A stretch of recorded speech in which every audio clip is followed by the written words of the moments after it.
Yes, family, mic check 1 2 1 2 1 1 and 2. It's your boy Select the Seal on the 1 and 2s. You know how we do.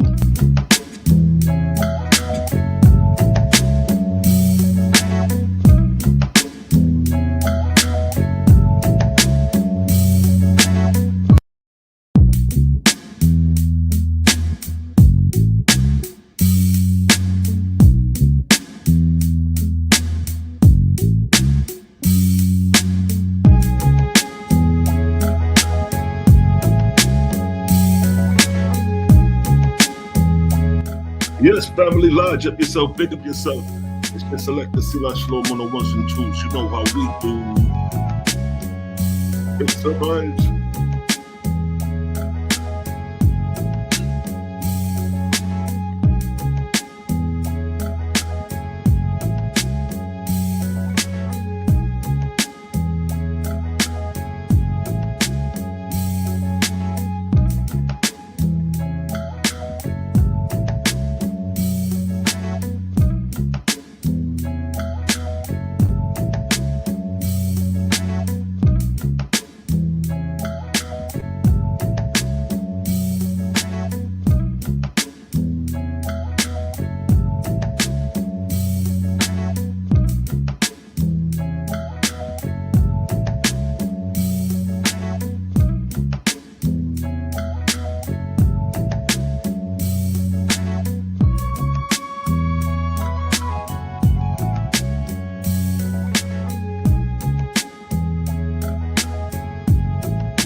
Blood clot vibes.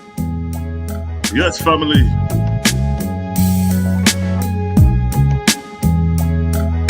You know the vibes. You know what time it is. It's a blood clot vibes, you know. The fam chiming in. Salute, Dreadful Cosman. I see you. Bronze Yogi report. Peace to the righteous gods. Tapping in. I mean, people come in, spread the word, let them know we live, we outside, and it survives. You know how we do around these times, around these parts. Yes, family, we gonna get it in. Now we start with things, a little spliff a thing. Before we get started, you know how I like to do, promote the brand. Results are sweet. Bittersweetherbals.com. Bittersweet Herbals. What it tastes is bitter, but the results are sweet. Bittersweetherbals.com. Run the rhythm. Bittersweet Herbals. What it tastes is bitter, but the results are sweet. Bittersweetherbals.com. Make sure to get your bitters. You're done, though.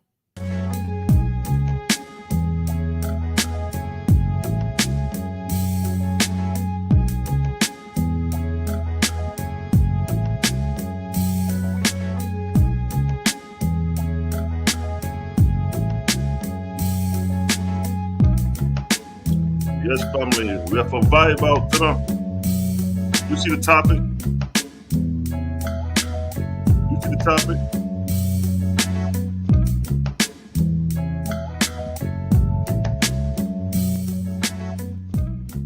You see the topic? The Great Migration and the birth of Europe from the second millennium BC. Yes, family, we have to touch on these vibes, yes? Touch on the early Europeans. What do I mean by the Great Migration? Yeah, we're going to touch on that. You know what I mean? Wait for the people to chime in. Make sure to hit them likes as y'all come in. There's 16 people in right now. Everybody hit them likes. And make sure to hit them likes. I'm going to look on my phone and see if I got 16 likes. So we can do this thing. I got 6 likes. I need 10 more people to hit that like button. Go ahead and hit that like button. Let me see them likes go up to 16. Peace to the fam chiming in, whoever locked in. Salute to the righteous gods and goddesses. All right, I see it skipped up to 9. We at 9 likes. Let's get it to 16. Oh, we at 17. Let's get it there. Let's get it to hit them likes before we get started. You dig? Keep them vibes going, you know what I mean? Bazelle, I see you. Elizabeth, I see you. Eric, I see you. On the lookout, I see you. The family chiming in. I see the fam. I see the fam chiming in. Salute for the righteous gods and goddesses. My phone on mute. People love to lick the agent still, you know. Ah, that's what I'm talking about. We got the likes up to 17. That's what I'm talking about. Salute to the people. I ain't gonna lie. I be forgetting to hit like a month. You gotta remind me, I be forgetting. So we're gonna get started in a minute. Hold tight, hold tight.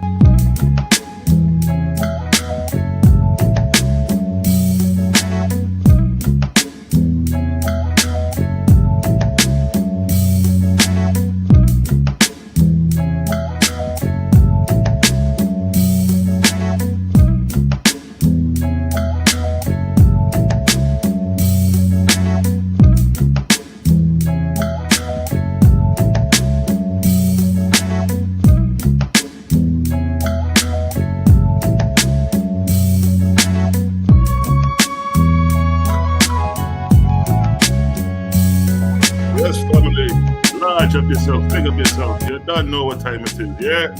It's a blood clot vibes. See Cosmo and Cal in the building. I see you, big homie. What to do? Lawrence, I see you. CGG, create a gang. You know what I mean? So yeah, you know the topic of discussion today. We're talking about the Great Migration and the birth of Europe from the second millennium BC. You know what I mean? We're going to show and prove that the people that occupied early Europe was basically an amalgamation over time, a mixed multitude that migrated in those regions. So we're going to show that according to the OSP and according to history.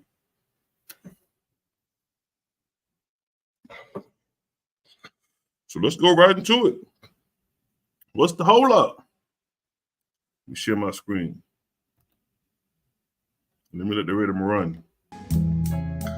It's always nice to have that music running low in the background. But I can't do that when I share my screen. It's a blood clot vibes. Boom! I'm sharing my screen. All right, let's get busy. Let's work. Let's wizard. There you have it. What that say? That say, again, the Great Migration and the birth of Europe from the second millennium BC. Now we're going to start with the Minoans. The Minoan civilization. If you notice, the Minoan civilization stems from 3100 BC to roughly 1100 BC. And it's interesting how a lot of these civilization stopped around this time period, anywhere from 11th century BC, 12th century BC, 10th century BC, in the region of northwestern Europe. But it's the Minoan civilization. Now, who are the Minoans? The Minoan civilization was a Bronze Age culture which was centered on the island of Crete, known for its monumental architecture and its energetic art. It is often regarded as the first civilization in Europe. See that? And as you see the people, they're brown skinned, they're copper colored. And of course you have white people there too. You see the white lady right here. So like I said, it's an amalgamation of culture, but dominantly you see these copper colored people occupying the land stemming from this time period. Now here's a picture of the island right here, right off the coast of Canaan, right off north of Egypt and south of Italy or Europe.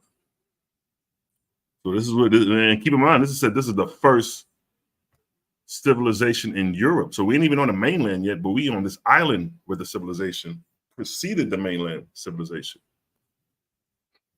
But we're gonna see how these people got here. You know what I mean? The Minoan civilization developed from the local Neolithic culture around 3100 BC, with complex urban settlements beginning around 2000 BC. Now that's significant That's why I got it highlighted where it says urban settlements beginning around 2000 BC. So we're going to see what caused this migration into the island, into the northern region of Turkey, and what we know as Europe, Western Europe, all the way to Italy. We're going to see why there was a migration into these regions. Now, the Minoan civilization, 3100 BC, they settled 2000 BC. Now, what took place within this gap? How did these people end up in these regions? Now, it's the same map, but notice, look what it says at the bottom. Around in between 2000 BC and 3100 BC, it says 2300 to 2200 BC, the Egyptians and Mesopotamian wars caused migration into the northwest regions of Europe and Crete. So now, what do I mean by the Egyptian and Mesopotamian wars from the 23rd and 22nd millennium BC? Well, let's go into it. Let's go into the first assault raid of Sargon in 2300 BC, 23rd millennium BC. Sargon of Akkad, also known as Sargon the Great, was the first ruler of the Akkadian Empire, known for his conquest of the Sumerian city-states in the 24th, 23rd century BCE. He is sometimes identified as the first person in recorded history to rule over an empire. He was the founder of the Sargonic. Matter of fact, let me pull up a picture of Sargon too, because I did have a picture of him. I must have erased it by mistake. I like that. There were pictures of the gods. Get a picture of Sargon the Great, show you who we looking at. Who we talking about? That's the brother we talking about. Now, there was a couple Sargons, but we'll just throw up an image, right? Let's move forward. All right. Again, as the first person in recorded history to rule over an empire. He was the founder of the Sargonic or Old Akkadian dynasty, which ruled for about a century after his death until the Gutian conquest of Sumer. The Sumerian king list makes him the cupbearer to King Ur-Zababa of Kish. His empire is thought to have included most Mesopotamia, parts of the Levant, besides incursions into what? Hurrian and Elamite territories, ruling from archaeologically as yet an unidentified capital, Akkad. So he took an excursion into these regions here. And that's what the map is showing. So Sargon took an excursion, meaning he was warring with this people coming here. So he's down here, he's coming up,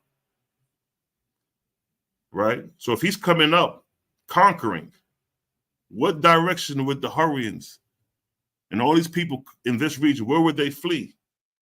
They will either have two routes. They could flee south into Canaan, down into Egypt, or they could flee into West Europe, Turkey. This is King Sargon name in the cuneiform. This is the victory stela of Sargon, the stela with Sargon leading a procession. So this is early evidence of Sargon going to war, 24th, 23rd, 22nd millennium BC during his reign. And he's warring with the people in the north. He's going to conquer the people in the north. So what do you do in a time of war? You either fight back, you become a prisoner of war, or you flee. Those are your options. Here is another depiction. Look at this. Prisoners escorted by a soldier on a victory stela of Sargon of Akkad, 2300 BC, probably from the end of the Sargon reign. The hairstyle of the prisoners, curly hair on the top and short hair on the sides, is characteristics of Sumerians, as also seen on the standard of Ur. So here's a depiction of prisoners of war back then, 2300 BC. So like I said, there's only three options. You could fight, you become imprisoned, or you flee. So these are captured prisoners under Sargon. Now again, if Sargon is coming north, if you fleeing, you got two routes to go: south into Canaan, down into Egypt, down in the Crescent, or you could flee up into the northern regions. And we're going to see which direction they went. Those who would have escaped the assault raids of Sargon would have to flee northwest. This is north and this is going west. So they would have fled up in these regions. Now they could have fled south, but we're going to see that that's a problem too. The second assault raid by his son, Narmer-Sin, 2291 BC, victory stella of Narmer-Sin. Now this is his son, and he's warring. He's conquering. He's doing the same thing his father did, right? So what would happen under his reign with the people he's conquering? Where would they go? They would flee too. They would migrate out of the regions of where they come from. Narmer-Sin, meaning beloved of the moon god, Sin. The star, a determinative marking the name of a god. So here's the star up here where they're talking about. That's the determinative, what they're referring to up here. There you go, right here. A star, a determinative marking the name of a god, was a ruler of the Akkadian Empire who reigned 2254 to 2118 BC, middle chronology, and was the third successor and grandson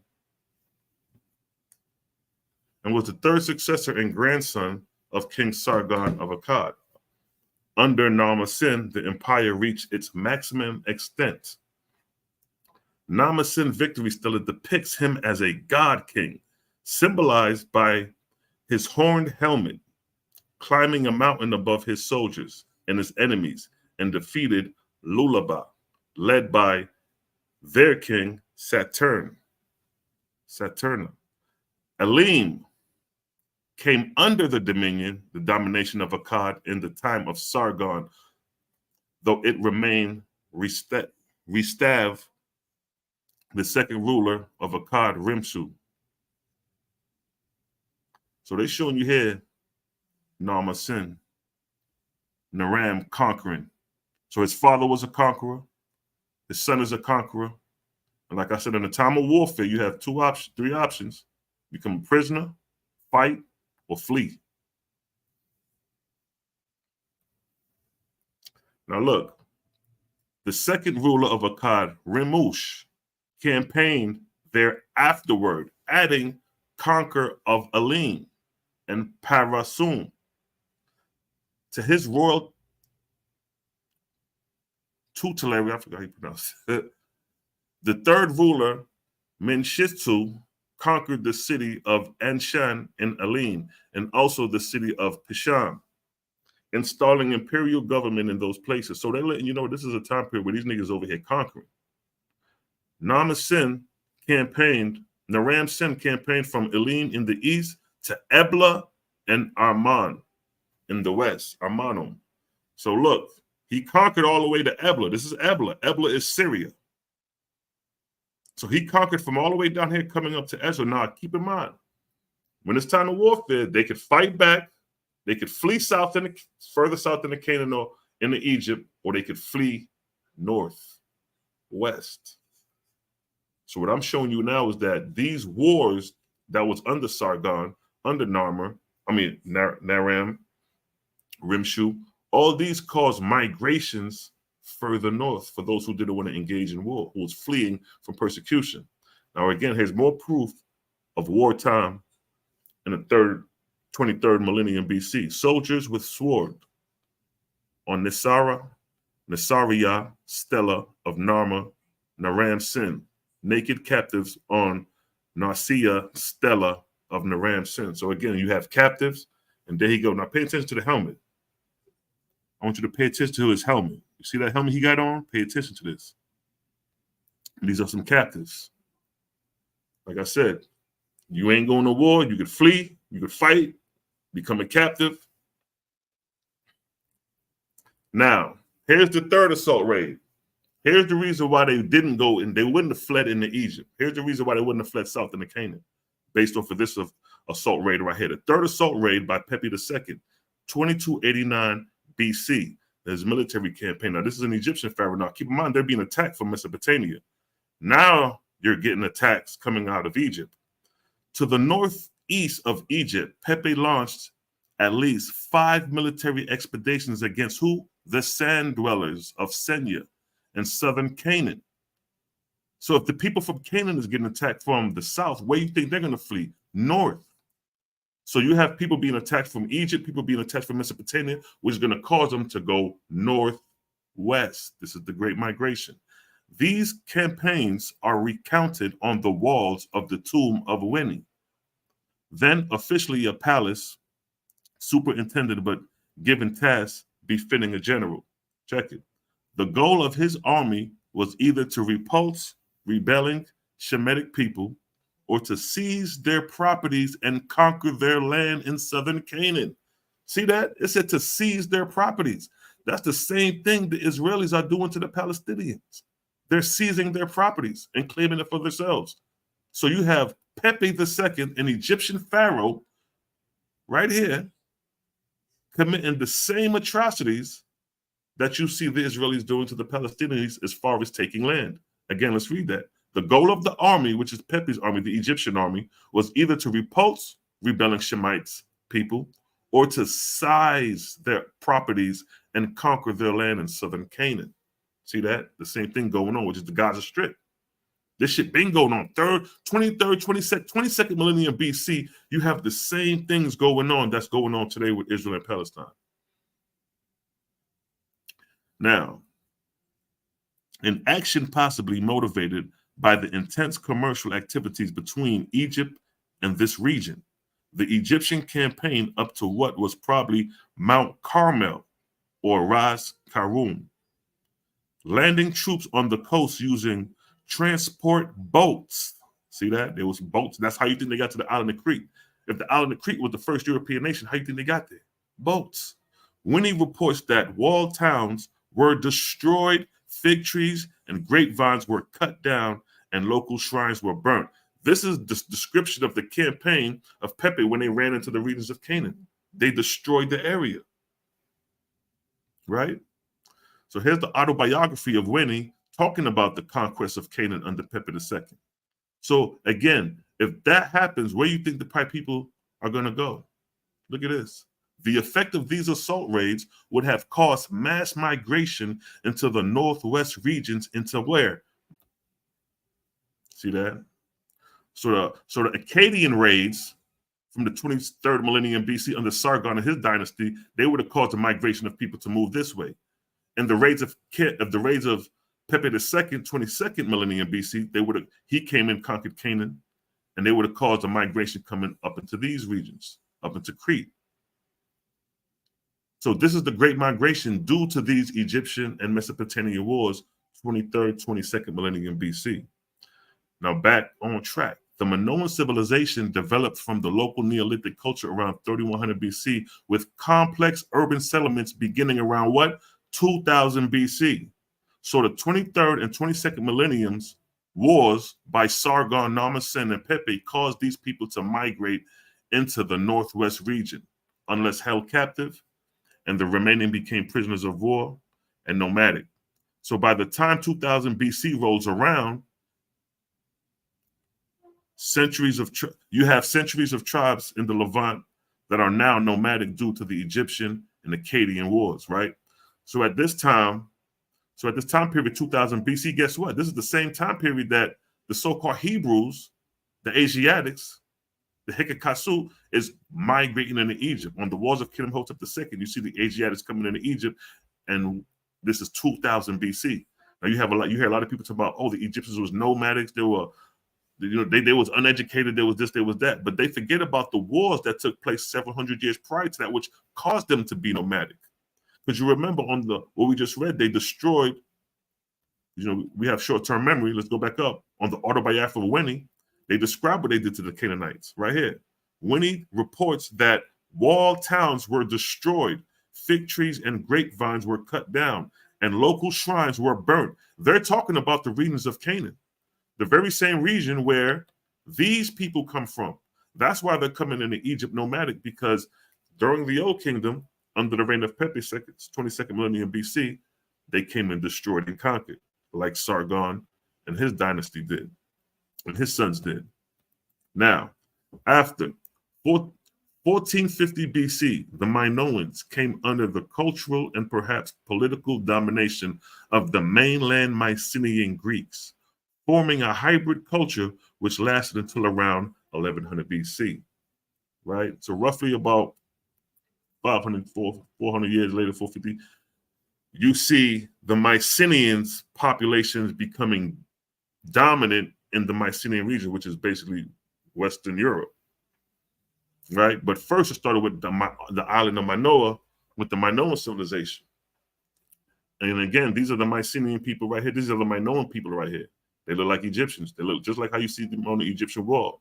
But nonetheless, these are copper-colored people occupying the island of Crete and occupying Mycenae at this time. Now, the Minoans developed two writing systems known as Cretan hieroglyph and linear A. Because neither script has been fully deciphered, the identity of the Minoan language is unknown. So this is an undeciphered script. Cretan hieroglyph, 2100 BC to 1700 BC. See that? This is the time period. This time period, Israel is in Egypt, sojourning in Egypt. The Hebrews are sojourning in Egypt in this time period, while you have in the island of Minoa this hieroglyphic system in use. A green jasper Minoan seal with Cretan hieroglyph 1800 BC. Look at that. So while you was enslaved in Egypt, 1800 BC, because that's the time you was in Egypt, that's the time of the Middle Kingdom, this is what's going on in the island of Crete, right up the street, right up the block over the ocean. Over the sea, I should say. Now, Millenium from Kenosis, hieroglyph, deposit, 18th century BC. Now, what script does this look like? This looked like a little bit of Phoenician, a little bit of cuneiform. Now, keep in mind, these people are independent from the mainland Mesopotamia, Egypt, as we know. They got their own script. That's why it's undecipherable. Cretan hieroglyphs, 1900 BC to 1600 BC, on a clay bar from Malaya, or Kenosis, Crete, and exhibited at Heracleion Archaeological Museum, Crete, Greece. Dots represent numerals. Crete hieroglyph is a hieroglyphic written system used in early Bronze Crete during the Minoan era. They predate Linear A by about a century, but the two writing systems continue to be used in parallel for most of their history. As of 2023, they are undeciphered. See that? This system that they have has not been deciphered. This right here, the critique, this system right here ain't been deciphered. And Linear A has not been deciphered. This is Linear A. Look at the script. We see a little bit, it seems like we see a little bit of Phoenician influence. We see a little bit of cuneiform influence. Even the Japheth influence. That look a little bit of Asiatic. That look a little Chinese right there a little bit. But this is going on in the island of Crete. Linear A is a writing system that was used by the Minoans on Crete from 1800 BC to 1450 BC to write the hypothesis Minoan language or languages. So this is what so while you was enslaved in Egypt, this is what's going on in the island of Crete. Now look, this is King Sargon, 2300 BC. This is his name. And this is cuneiform. But you see the semblance of the cuneiform script in Linear A. See that? And keep in mind, like I said, the people that occupied this land and those regions migrated there. They're a mixture from Phoenician to Persian, Syrian, Europe, or the Hittites, the Egyptian. Here's a Linear A. Linear A was the primary script used in palace and religious writings of the Minoan civilization. Now here you get, look at that. That looks like Phoenician, right? You see the Phoenician influence. You see some of the Phoenician script that look identical. You see the circle and the cross, right? Look, linear A belongs to a group of scripts that evolved independently of the Egyptian and Mesopotamian system. Let's stop. The Egyptian system is what? The hieroglyphic system, the Proto-Semitic inscription, and Mesopotamian system, as we know, is the cuneiform script. It said this script, the linear A script, evolved independently from the hieroglyphs and from the cuneiform. Interesting. Again, linear A belongs to a group of scripts that evolved independently of the Egyptian and the Mesopotamian system. During the second millennium BC, there were four major branches. First, Critique hieroglyph 2100 to 1700 BC. Second, you have linear A 1800 to 450 BC. Third, you have Cypro Minoan 1550 BC to 1050 BC. That's Middle Kingdom. Then you have linear B 1400 BC to 1200 BC. That would be roughly around the New Kingdom. So all this is going on this island of Crete while you have the Middle Kingdom and the New Kingdom emerging on Egypt. Here's the Cypro Minoan script. See that? It's an undecipherable script carved in stone. The Cypro Minoan syllabary is an undecipherable syllable used on the island of Cyprus during the late Bronze Age, 1550 to 1050 BC. In the 1950s, linear B was deciphered as Mycenaean Greek. Linear B shared many symbols with linear A, and they may notate similar symbolic values, but neither those nor any other proposed readings led to a language that scholars can read, so it's still undecipherable. The only part of the script that can be read with any certainty is the signs for numbers, which are, however, only known as numerical values. The words for those numbers remain unknown. See that? So niggas don't even know what to say. The script, the linear A script, the linear critique script, unknown. Linear B, they try to decipher some based off the linear A. So again, it was succeeded by linear B, which was used by the Mycenaeans to write an early form of Greek. So what they're telling you that these are the precursors of the Greek language right here. Right here. These are your precursors of the Greek language. This would be your first so-called Greek languages or European languages. And this one be the oldest right here and right here. See that? And keep in mind, these are copper-colored people occupying this land. The Mycenaean civilization. So you got the Minoan civilization. Within 3100 BC to 2000 BC, you had the Great Migration up into Europe, and the settlement took place around 2000 BC. And then you have the Mycenaeans that's coming on the scene now. Now we got the Mycenaean civilization. Who are the Mycenaeans? Mycenaean Greece was the last phase of the Bronze Age in ancient Greece, spanning the period from approximately 1750 BC to 1050 BC. It represents the first advanced and distinctive Greek civilization in the mainland of Greece. So now you have the first civilization of Europe in Crete, right? And now you have the first civilization coming out of Greece under the Mycenaeans. The decipherment of the Mycenaean linear B script, a writing system adapted for the use of the Indo-European Greek language of the late Bronze Age, demonstrate the continuity of Greek speech from the second millennium BC into the 8th century BC, when a new Phoenician-derived alphabet script emerged. See that? So the Greek that you know today come out of the 8th millennium, 7th millennium BC, but the Greek that we're talking about that predates is basically undeciphered and unknown today.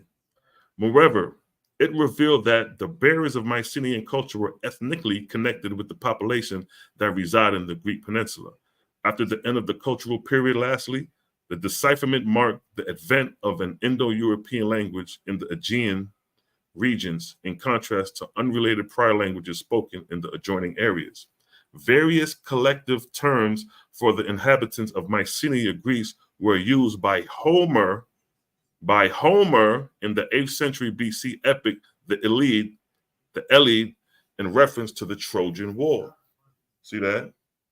So these pre-civilizations that was occupied by copper-colored people, these wars that took place pre-archaic Greek, remnants of that is what Homer compiles. Now check this. Here's a boar tusk helmet with cheek guards and a double bone hook on top. This is Mycenaean. Chamber tomb 515, 14th, 13th century BC. Now this is Mycenaean, right? Look at the helmet. Look at the brothers riding the chariots with the helmets on. You see the helmet, right? Now we see the same influence of this coming from the Minoans centuries earlier, as you see here. See that? Now pay attention to these brothers to the right here. You see the helmet? You see the helmet they got on their head? The Minoans had it first, prior to the Mycenaeans, showing you the cultural influence even in war. See the copper-colored brothers? But look over here on this side. Look at this brother right here specifically, who I got circling. He got natty. He got dreads. He got kinky ass hair. You see the dreads coming on the top of his head? And look at these three brothers right here. Same thing. You see the kinky dreads. This is Crete. This civilization predate Mycenae, but you see the Mycenaean influence with the soldiers' helmets on the Minoans, and then you see it on the Mycenaeans' head. See that? So the Mycenaeans got it from the Minoans, right? But guess what? Remember I told you to remember Sargon earlier? Boar's tusk helmet are worn by the warriors depicted in the fresco fragment of Acrotera. So this is Minoan, right? See the helmets? Now look, but when we see the influence of this coming from the Akkadian soldier Nasara on the stela of Narma Naram Sin, close to over 1,000 years ago, right there. See the helmet? This is Narma. This is Sargon's son, 22nd millennium BC, which predates Minoan. So this is showing you the influence, how the people that migrated into Mycenae Minoan, they came from Persia, they came from Canaan, they came from Syria, they came from Egypt. Those who didn't want to go to war, the peaceful ones, they amalgamated in Europe. Now let's go into the Mycenaean language. This is the Mycenaean language. Look at this. Now keep in mind, this is Mycenaean is in Greece, right? This is pre-archaic Greek language we're looking at. Linear B. See that?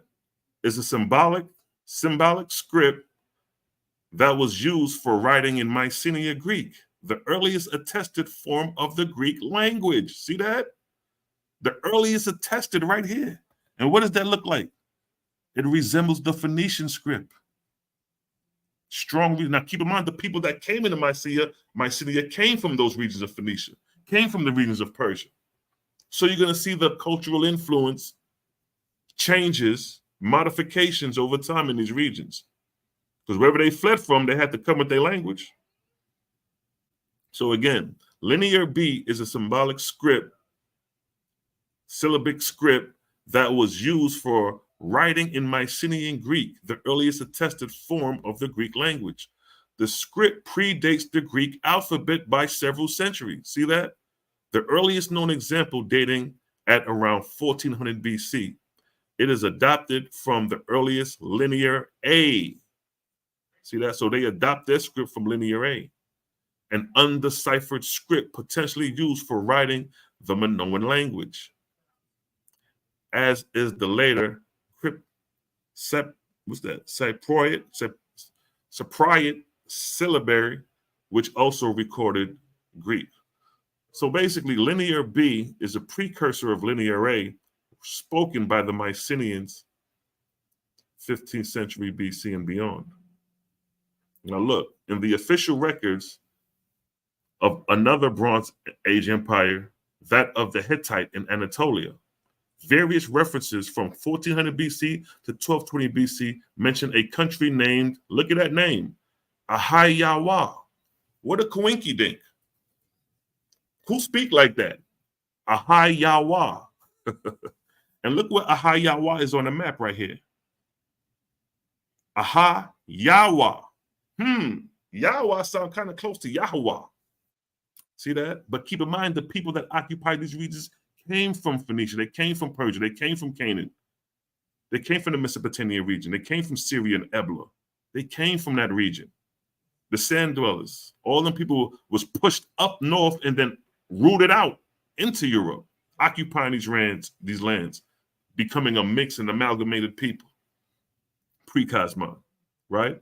But look at the name, Ahayahuah. That's interesting, right? Recent scholars, based on textual evidence, new interpretations of the Hittite inscriptions, and recent surveys of archaeological evidence about Mycenaean and Anatolian contacts during this period, concludes that the term Ahayahuah must have been used in reference to the Mycenaean word land of the Akkadians, or at least to a part of it. The term may have also had broader connotation in some texts, possibly referring to all regions settled by Mycenaeans or regions under direct Mycenaean political control. Another similar ethnonymy, Ekwish, in the 12th century BC Egyptian inscription has been commonly identified with the Ahayawians. These Ekwish were mentioned as a group of what? Sea people. Where do we know the sea people to come from? Phoenicia. Where do we know Yahuwah to come from? Yahweh, Phoenicia, Ayahuins. And then it says Ayahuins. That almost sounds like Ahuins. You know what I'm saying? But these people who they classified them as sea people, Phoenician. So when we look at the map, they let you know that these people that migrate over here made it all the way over here. The sea people. See that? And like I say, who talks like this? Ahiyahuwah. Ahiyahuwah. That's crazy. And then on the land, and then on the stela in Egypt, you have the Shasu, or the land of Yah, the land of the Shasu of Yah, Yahuwah. So I just threw that in there as a cross comparison with the word on the map, Ahayahuwah, Ahayawa. That's interesting. And then you got the Shasu of Yahweh, the same sand dwellers, right? Now, let's move on. What caused the collapse of the Mycenaean civilization, causing the Dark Ages to come? Look at this. Mycenaean Greece perished with the collapse of the Bronze Age culture in the Eastern Mediterranean, to be followed by the Greek Dark Ages, a recorderless transition period leading to archaic Greek. See that? A recorderless. Now keep in mind, after archaic Greek is when Homer pops up on the scene, documenting all this history that took place at a time when the Dark Age came and everything was recorderless. It was destroyed. Only remnants of things survived. We're going to get into that. A recorderless transition period led to archaic Greece, where significant shifts occurred from palace centralized to decentralized form of social economic organizations, including the extensive use of iron. Various theories have been proposed for the end of this civilization. Among them, the Dorian invasion or activities connected to the sea people, the Phoenicians. An additional theories such as natural disasters and climate change have also been suggested. See that? The Mycenaean period became the historical setting of much ancient Greek literature and mythology, including the Trojan epic cycles. See that? This great destruction that took place that created the Dark Ages became this great, it became mythos and pseudo information, but it was events that took place, especially with the wars. I had the Greek Dark Ages. Now here's a map. You know, like I said, we put everything on a time scale. So the Greek Dark Ages took place from 1050 BC to 750 BC. 750 BC, that's around the time Homer pops up on the scene, right after the Dark Ages, right? Now here's a map of the order of civilization. You got the Minoan civilization, you got the Mycenaean civilization, and when the Mycenaean civilization falls, you got the Greek Dark Ages, right? And then rise archaic Greek, and then later on you got the Ptolemaic, and then you got the Roman Flavians and all them boys coming on down the line. But what caused, that's the question, what caused the fall of the Mycenaean civilization to bring about the Dark Ages? And guess what? That's recorded in the Owaspy. We're going to get there though. The Greek Dark Ages was the period of Greek history from the end of the Mycenaean Ptolemaic civilization around 1100 BC to the beginning of the Archaic Age around 750 BC. Archaeological evidence shows a widespread collapse of Bronze Age civilization in the Eastern Mediterranean world at the outset of the period, as the great palaces and cities of Mycenae were destroyed or what? Abandoned. How did that happen? What event took place for that to happen, for them to be destroyed and abandoned? At around the same time, the Hittite civilization also suffered serious disruption, with cities from Troy to Gaza being destroyed. From Troy, you know where Troy at? To the Gaza Strip? Let's see, let me get a map. Let's get a map. Look at Troy. Troy way up here. You see my mouse circling? This is Troy. This is all the way to Gaza.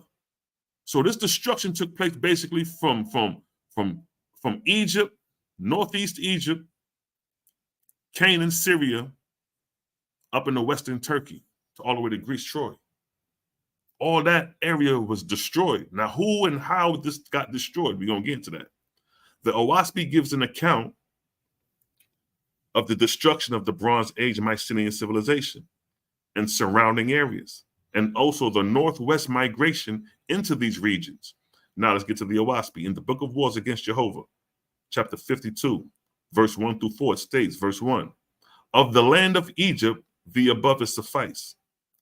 And of Persia and Hellas, these things are the chief as regarded the dominion of who? Osiris, Baal, and Ashtaroth.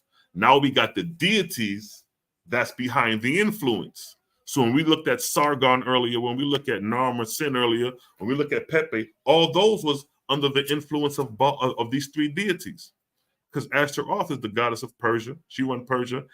Baal ruled over Canaan and Europe at this time. And Osiris, we know, ruled over Egypt. Right? And let's show that on the map. There you have it on the map. You have Osiris dominating Egypt. You have Ashtaroth dominating Persia. And you have Baal, who was the god playing Zeus to the Mycenaeans, the Greek, and them. But at the same time, he has dominion over Canaan. This is the same Canaanite god that's occupying Turkey, or Greece, we should say. Right? So these are three deities that's behind this destruction that's about to come. Verse 2. Because of the persecution of the faithists, the persecution that I read earlier that they're talking about was Pepe II, his campaign up into Canaan, Sargon and his dynasty ramshacking the west, North Mesopotamia, migrating the people further in to the Hittite area, Turkey, Western Turkey, and further into Greece, what we know as Greece. But these are the people that fled. Because of the persecution of the faithists, the Shepherd Kings, the Lycians, these people fled into Persia and Helen for hundreds of years, and they built cities and established kingdoms. Now, remember when I read earlier about the Minoans that they settled around 2000 BC. So after the persecution came and they left and migrated into Europe, they began to settle and to build after the 3rd and 2nd millennium BC wars of the Mesopotamians and Egyptians. So around 2000 BC, 1900 BC, that's when they start to settle and build. Right? Again, the verse states, because of the persecution of the faithists, the Shepherd Kings, and the Lycians, these people fled into Persia and Hellas for hundreds of years, and they built cities and established kingdoms. Now listen to this. This is interesting. We have the Lycians here, right? But then we have a reference of this in history. The Luwians, right? The Luwians were an ancient people in Anatolia who spoke the Luwian language during the Bronze Age. The Luwians formed part of the population of the Hittite Empire and adjoining states such as Kazuwatna, right? So now, here's one of the gods of the Luwian storm god. His name is Tarhuns in the National Museum of Aleppo. But look at this god. Pay close attention to this god. See that? You see, he got the fork in his hand. He got the crown on, the southern crown of Kemet, and he got the farad, the Zarathustrian symbol, or the wing disc, right? But look at the god. Pay attention. And he's standing on the bull. He's standing on the bull, right? But look at the description of the god. He's a storm god, right? Now look at Baal. Baal is a storm god as well. And look at Baal. He's holding the same position as the Grecian god. What's his name? Trohans. But this is Baal, just another name from Baal. Here's the proof. Look what it states. Baal was known to be a rider of clouds, most active during storms, right? Wasn't when you look at the movie 300 and the one they was fighting over the waters and the storm came and it helped them defeat the Persians and they gave credit to Zeus. That was Baal they're referring to. Baal was known to be a rider of clouds, most active during storms, but was also considered to be Lord of heaven and earth, even controlling earth's fertilities. He was what? The god of thunderstorms, the most vigorous and aggressive of the gods, and one of whom mortals most depended. They're talking about Baal, and in return, this is the same deity that the Luwians, people who migrated into Greece, worshipped. Showing you Baal's present in Europe, right? And here they are standing side by side. Baal in Canaan, Baal in Greece. Same God, same position. Same title and position. Now, most plausible is what? A westward migration route. So again, these people took a westward migration route along the Aras River towards Sicilia by Proto-Luwians of the rapidly expanding Karua Erzak's culture. Luwian was probably spoken over a large geographic region than Hittite. Luwians first appeared in historical records around, 2000 BC, the same time period that they would have begun to settle after the Egyptian and Mesopotamian wars. And Owaspy said these people migrated into these regions, the Lycians, the Shepherd Kings, and the Faithists. And these was it says Luwians. These are very Lycians and Luwians. That's very close, linguistic-wise. This is very close to Lycians, right? And what a coinky dink that you have a people called Lycians in the Owaspy migrating in these regions, and what a coinky dink historically you have a people called Luwians migrating into the same area. The Luwians first appeared in the historical records around 2000 BC with the presence of personal names and loanwords in Old Assyrian Empire, documents from the Assyrian colony of Koltepe, dating from between 1950 BC to 1750 BC to 1700 BC, Middle Chronology, which shows that the Luwians and the Hittites were already two distinctive language at this point. See that? Look at that. Statue from post-Hittite period representing King Supluliuma, ruler of the Luwian state of Patton. See that? Unki. Let's just say Unki. But look. So these Luwians migrated into these regions and established ground. Now coming back to the Owaspy, about these people, verse 3. And none of these people who just migrated accepted Lord or God or Dais, but for the most part worshiped the Great Spirit. Nevertheless, they were not faithless in purity, for they engaged in war. Bring that up. They engaged in war and lived not in communities with rabbis as rulers, but dwelt together after the manner of warriors. See that? So at one point they acknowledged the Great Spirit, but they were warriors as well. Now keep in mind, Baal and them gained influence of this area, so eventually they would have changed from creator to the Lord thy God. Verse 4, look what it states. To Baal and Ashtaroth was committed the duty of subjugating these people unto Osiris, savior of mortals. So Baal and Ashtaroth, finding them stubborn in the worship of the Great Spirit, finally resolved to make them destroy one another. See that? This is where the great destruction in the Dark Ages stemmed from. It was influenced by these false gods, Osiris, Baal, and Ashtoreth, mainly Baal and Ashtaroth, after the manner as Tian in Japheth, China, and Sudga in India. and they asked Osiris for armies of warring angels for that purpose. Osiris gave them the following great angel generals and high captains. So Osiris is giving them angels to help influence the people destroy themselves. Now keep in mind, this is the precursor of the Great Dark Age, of the Greek Dark Age. The Trojan Wars, the shit that Homer was writing about, these great wars, this is the precursor. This is how it started. Messing with these false gods. Now look, verse 9. The first great city thus turned to war on each other were Hungan, Hugan, and Lauga. Listen to that word Lauga. Ashtaroth choosing Hugan and Baal choosing Lauga. Verse 10. These two cities were both of more than 400 years standing and contained each 500,000 inhabitants. Besides their tributary cities, Tojat was king of Haugan. He was the son of Soma, who was the son of Attaius, the necromancer, and of Lauga, Pura was king. He was the son of Daya, son of Ban, the philosopher, right? Now take a look at what I got highlighted. Attaius. Here's a map of the region where they're talking about. Now look at this. Keep that. And Attaius. Now look what the history said. Attaius, ancient Greek, is a legendary figure of the 2nd millennium BC who was attested by Herodias to have been an early king of Lydia, then probably known as Minoan. He was the son of Menes and the father of Lydius, after whom the Lydian people were later named. Now, the Loudon sounds kind of close to Lauga, right? That's a region.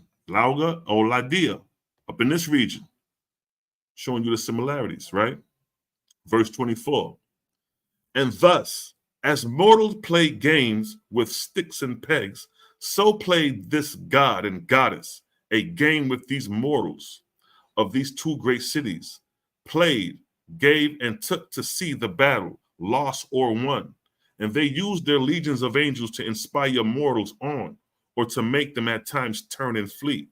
And while the gods rested, amusing themselves by feasting and by talking over the sport of mortal death, the two great cities would also gain a little rest, but only to renew the bloody work. So they're showing you the inspiration of these gods and their warring angels, inspiring these people to kill each other. Precept, Book of Wars Against Jehovah, 53 verse 1.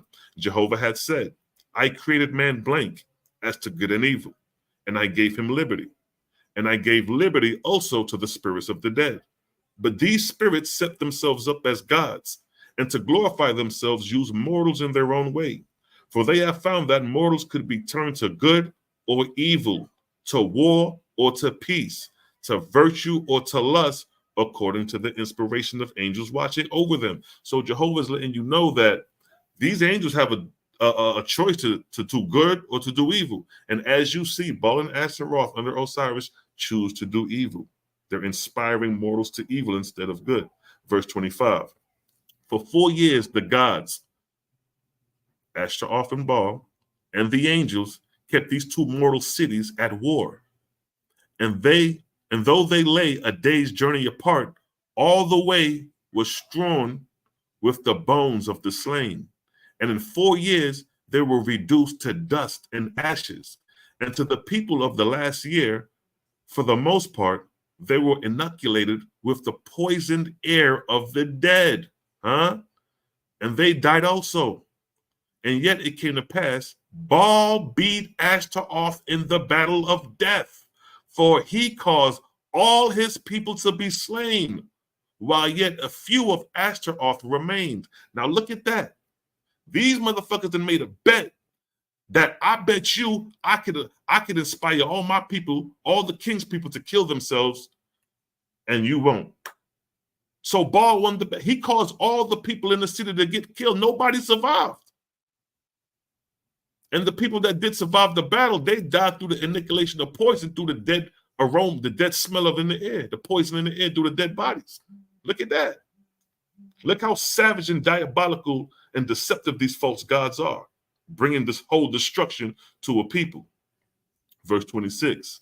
Thus did Baal and Ashtaroth pursue the other great cities of Persia and Hellas. And the time of the destruction of any 2 or 3 cities varied from 2 years to 10 years. For the destruction of Athens and Troy, it required 12 years. And for the destruction of Atuna and Phaedo, it required 11 years. Between Sugan and Lachaeo, it required 2 years to bring them to war. Between Athens and Troy, it required 3 years to bring them to war. 200 vampire angels of lust were set upon the prince of Troy. And in the desperation, he was driven to kidnap the Athenian prince, who was led to exposure by Baal's angels host. In this great battle, Ashtaroth won the game, having succeeded in having the whole of the Trojans destroyed. See that? That's why the shit became a mythos and a legend. Nobody survived to tell the story. Everybody died. So Baal, he won the first battle. He caused everybody to die in that particular city. And Ashtaroth won this battle, causing everybody in the Trojan army or in the city of Troy to be completely annihilated. Look how diabolical these people are, these false gods are. Now here's a source to prove that Troy was destroyed historically. Source for Troy, Britannica. The town was destroyed in a devastating fire, and remnants of human bones found in some houses and streets strengthened the impression that the town was captured. See that? Looted and burnt by what? Enemies, just what we read.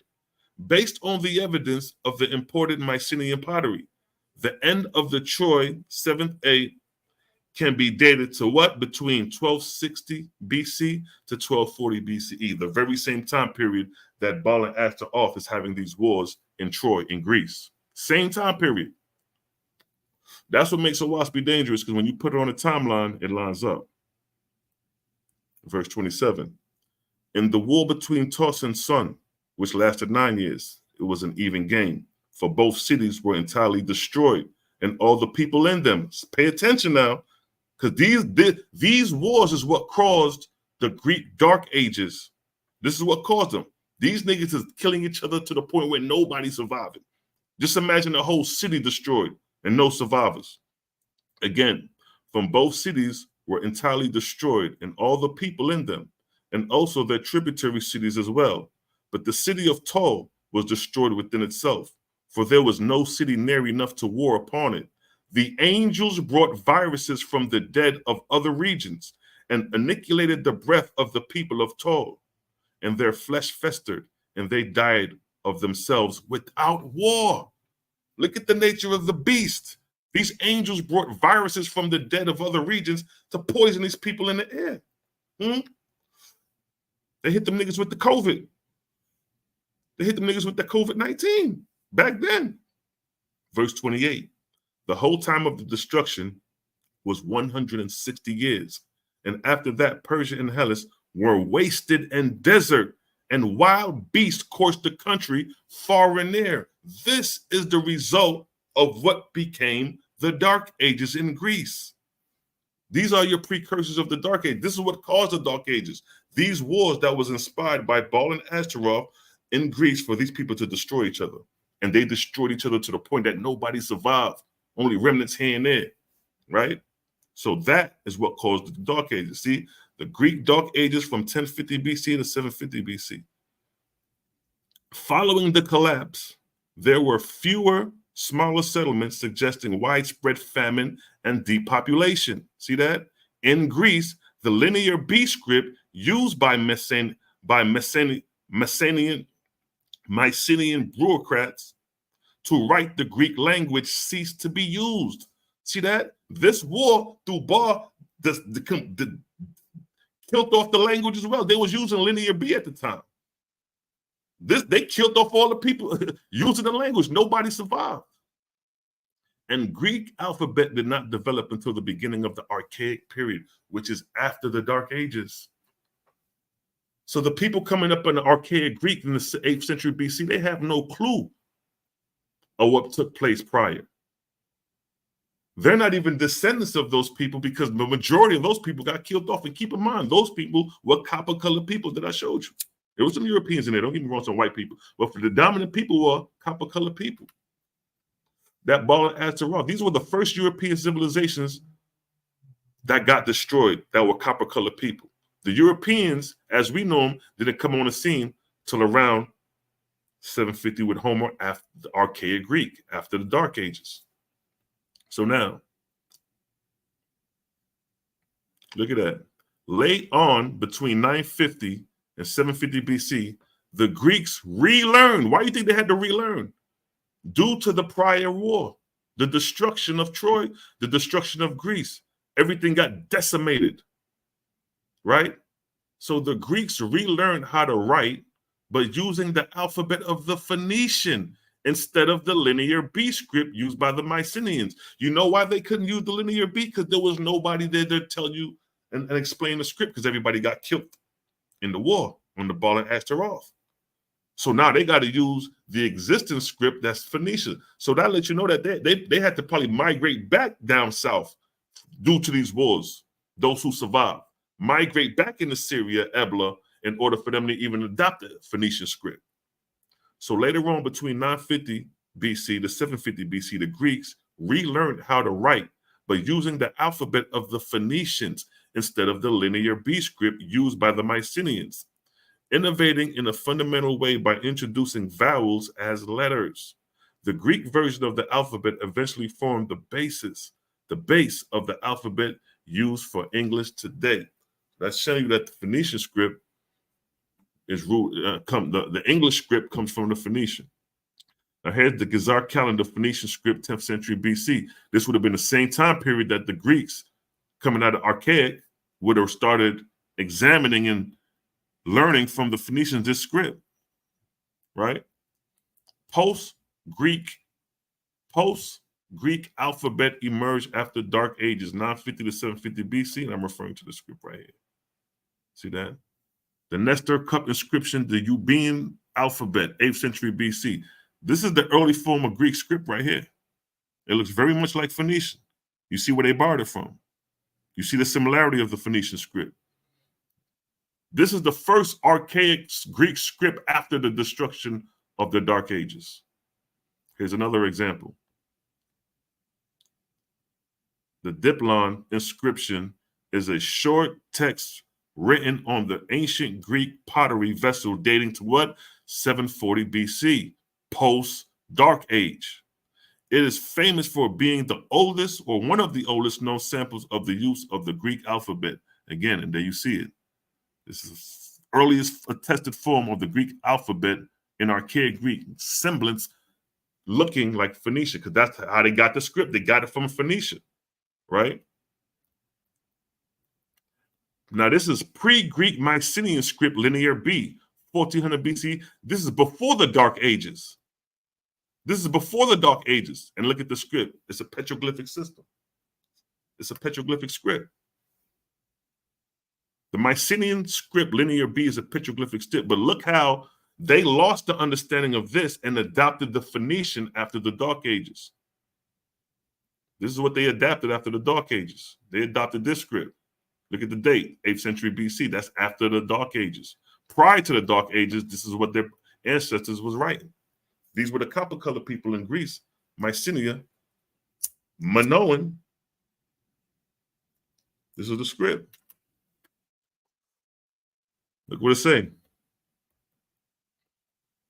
With the collapse of the Palatian centers, no more monumental stone buildings were built, and the practice of wall painting may have ceased. This is referring to Mycenae.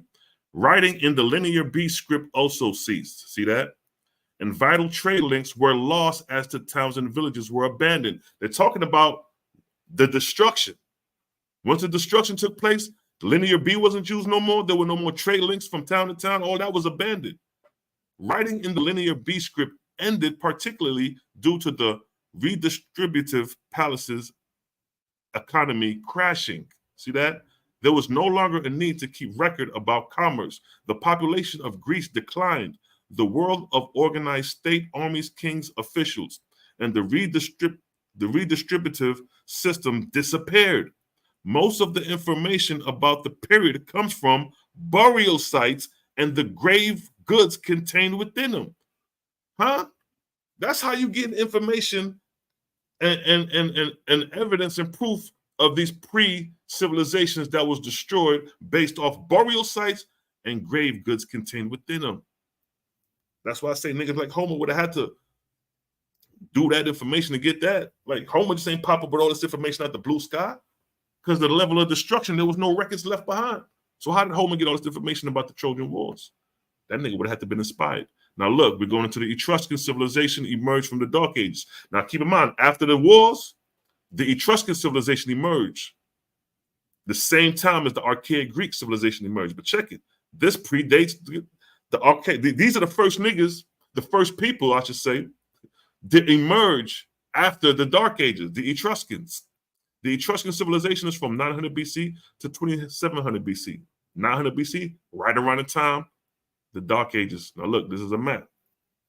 This is the area that the Etruscan reigned, which is Italy. The Etruscans are your first, what you would call Italians. Etria, Etruscan, all this is Etrusca. But look, this is Italy. Look at Latium. You know who comes from Latium, right? You know who comes from this family right here? You know who comes from this? We ain't even get to that point yet. I'm going to say that. But Latium, a well-known family comes from this region, but the Etruscans was the first inhabitants of Italy. Here's a depiction of some Etruscans here. The earliest evidence of a culture that is identifiable, indefinable, Etruscans date from 900 BC. This is the period of the Iron Age, the Villanovan culture considered to be the earliest phase of the Etruscan civilization. These are the Etruscans, copper-colored and Europe. See that? These are the Etruscans. That's how they look. Look what this say, Etruscan statue of Apollo. Huh? This is their Apollo, you know, the Greek god. This is that nigga right here, nigga. Y'all ain't know that. Y'all that shit y'all talking about Apollo, and y'all ain't know that was a black man, a copper-colored man. See that? One of your own. Etruscan with gold. So they showing you, look at the time period, 700 BC. Look at this, the Etruscans. See the brother? See the Caucasian? See the European? They did too. But we was there dominantly. We were dominant there. Etruscan civilization dominated. Look at that. The Etruscan civilization dominated Italy until it fell to the expanding Roman beginning in the late 4th century BC. As a result of the Roman-Etruscan wars, Etruscans were granted Roman citizenship in 90 BC. What a coinky dink. The Etruscans was granted Roman citizenship in 90 BC. Who else was granted Roman citizenship in the 1st century BC? Wasn't slave master Saul granted Roman citizenship? Niggas is getting Roman citizenship back then, the Etruscans. Once they was born, they was born with the Romans. See that? The Etruscan and Roman wars?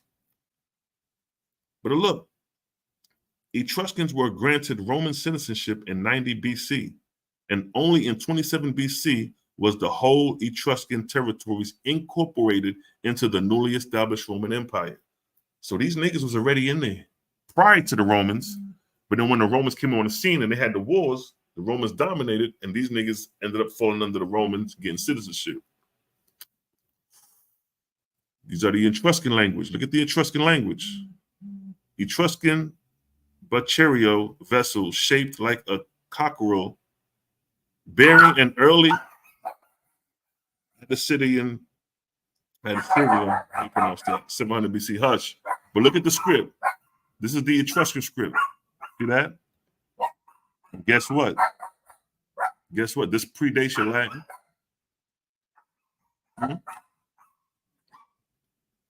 Y'all be quiet. Hush.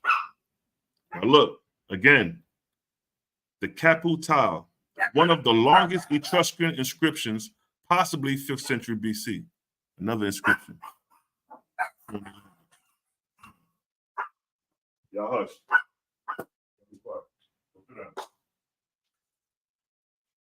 Right? So you see the inscription. This is the Etruscan language. Now look what it say. Again, one of the longest Etruscan inscriptions, possibly referring to the 5th century BC. And here's another script with the Etruscan language. This is later on, like around the 3rd century BC. But look what it say. Look what it say right here. The Latin script owes its existence to the Etruscan alphabet. See that? You thought Latin came from Greek. No, this shit came from the Etruscan alphabet, which was adopted for Latin in the form of the Old Italic script. The Etruscan alphabet employs a Euboean variant of the Greek alphabet, using the letter digamma, and was in all probability transmitted through, how do you pronounce that, in Camua, to Ebionite settlements in southern Italy. This system is ultimately derived from West Shemitic script. See that? West Semitic script. What's West Semitic script? The only Shemitic script you got is Phoenician. That's the oldest Semitic script you got. The Latin script owes its existence to the Etruscan alphabet. See that? So yeah. Now, after the Etruscans, you have another group of people that emerge up after the Dark Ages, which is the Macedonian Empire. The Macedonians emerged from the Dark Ages. Now, the Macedonians is right here. Look at the map. This is Macedonia right here. Right? All this is Greece. Now, this is interesting because the Macedonians is the lineage of the Ptolemies, the lineage of the Romans. All them niggas is Macedonians. The Archaic dynasty, 650 BC to 310 BC. These group of people here. Perdiccas I. I'm going to just run down. The earliest document by Herodotus and Thadamus is in the 5th century BC, recorded Perdiccas as the first king of Macedonia. See that? Right? So you got the line of the Macedonian kings. I just going through the lines right here. See, these are the lines of these Macedonian kings, right? But we're going to come to somebody in significance. You got Perdiccas II, Archelaus I of Macedonia, Artis of Macedonia, 400 BC, Areopus II, Amnitus II. This is the line of the Macedonian kings, all within that same region. So you got all these, you got a melting pot of cultures in one region, right? Alexander II, right? Perdiccas III. See, they recycling their forefathers' names. Anatis IV. See that? Here's where it gets interesting. Philip II of Macedonia, king of Macedonia, 359 BC to 336 BC. Look what it states. Philip of Macedonia was the king of the ancient kingdom of Macedonia from 359 BC until his death in 336 BC. He was a member of the Archaic dynasty, founder of ancient kingdom, and what? The father of Alexander the Great. Bong. This is Alexander the Great Dada. He's a Macedonian, coming from the same regions of the Etruscans and the Mycenaeans in that same region. That melting pot, right? But look, King Philip was assassinated in October 336 BC at Aegian, the ancient capital of the kingdom of Macedon. Philip and his royal court were gathered in order to celebrate the marriage of Alexander I of Epirus and Cleopatra of Macedon, Philip's daughter by his fourth wife, Olympias. While the king was entering into the town's theater, he was unprotected in order to appear approachable to the Greek diplomats and dignitaries who were present at the time. Philip was suddenly approached by Pausanias, of Arstis, one of his 7 bodyguards, and was stabbed in his rib. See that? This nigga was killed by his own bodyguard. After Philip was killed, the assassin immediately tried to escape and reached the gateway associates. Associates who were waiting for him with horses at the entrance to Aegean. The assassins was pursued by 3 of Philip's other bodyguards, and during the chase, his horse accidentally tripped on a vine. Look at that. That had to have been divinely inspired. And he was subsequently stabbed to death by the bodyguards. So Alexander the Great daddy was murdered by his own bodyguards, and the other loyal bodyguards went and stabbed him. So after he dies, Alexander the Great, the Macedonian king, takes the throne. And this nigga becomes king of Macedonia, king of Egypt, and king of Persia all at the same time. This nigga was a bad man. So now we're showing you how the same people that migrated from the 2nd century millennium BC, all those people from that 2nd millennium BC to the Greek Dark Ages to the Renaissance of the archaic Greek, Etruscan, and the Mycenaeans, all that's coming. Now they're coming back. The Mycenaeans is coming back down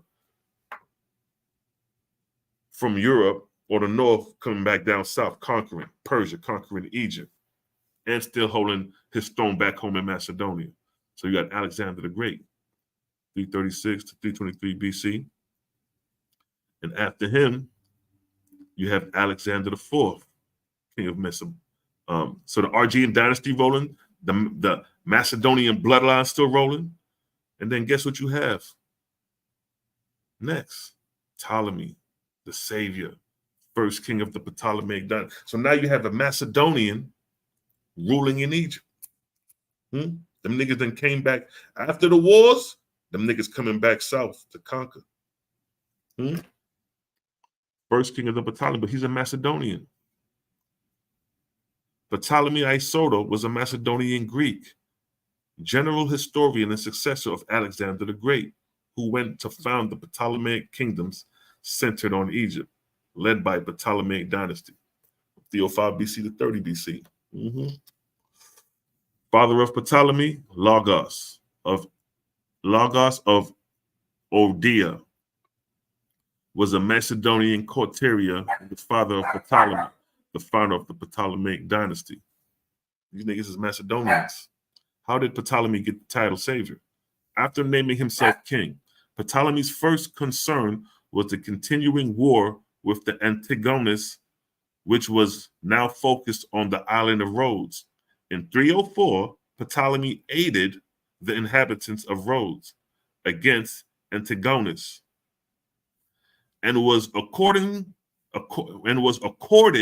the divine title Soter, meaning savior, which he was commonly called from that time. So that's how he got the title savior.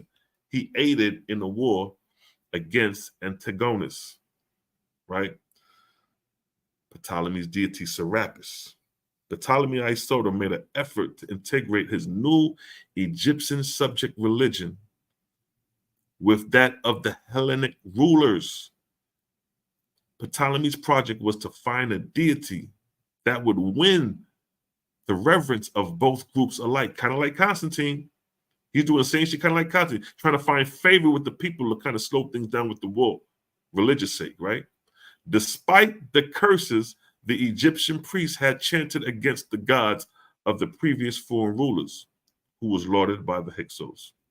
The common assertion that Ptolemy created the deity is derived from sources which describe him erecting a statue of Serapis in Alexandria. And as you know, that's Serapis right there. And Serapis is a compilation of the deity Apis the bull and Asa. See that? Notice that bull. The bull is a symbol of force and power. Remember, we showed you Baal earlier standing on the bull.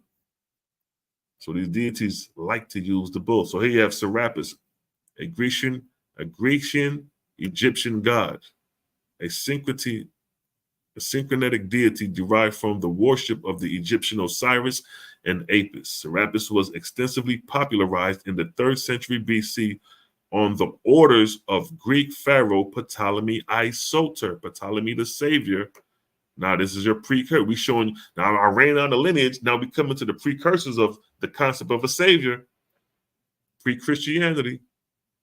So we got Ptolemy the Savior as a means to unify the Greek and Egyptian subjects of the Ptolemaic dynasty. So now you have this deity that was created named Serapis, and he's classified as a savior.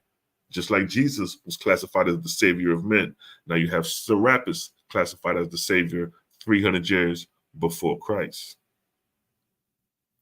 And then after Ptolemy, his son takes the place. Ptolemy II, Philadelphia's, 284 BC to 246 BC, king of the Ptolemaic dynasty. And you know what he's responsible for? He's responsible for the Septuagint. This is the first time you're going to get the Hebrew script, the Phoenician script in Greek, right? Now keep in mind, we already read that the precursor of the Greek script, they got it from Phoenicia. And the precursor of the Phoenicians, the Greek, is the Etruscan. You know, it says Greek, Latin, and English. They said the Latin is responsible, it owes its script to the Etruscans. The Etruscan script looks similar to the Phoenician. See that?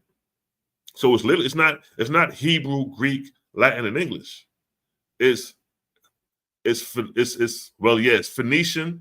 Yes, Phoenician, mixed Phoenician script with some slight linear B script, because when you look at the linear B, you see some Phoenician type scripts in there, but let alone Phoenician, Greek, but then the Latin, you have to put Etruscan in there because they said that the Etruscan script is owed to the Latin script, the Latin alphabet is owed to the Etruscan script. So you have Phoenician, Greek, Etruscan, Latin, and so forth. But nonetheless, Ptolemy II is responsible for you having the Septuagint. So first, his father gave you a savior God. Now his son translate the Hebrew text into Greek. Now you have a doctrine. You have a Bible. Now you have a deity. This is the precursors of how the Christian religion was formed under the Macedonian rulers, who were the same people coming down the line. Look at this. The Septuagint is the earliest extant Greek translation of the Hebrew Bible from the original Hebrew.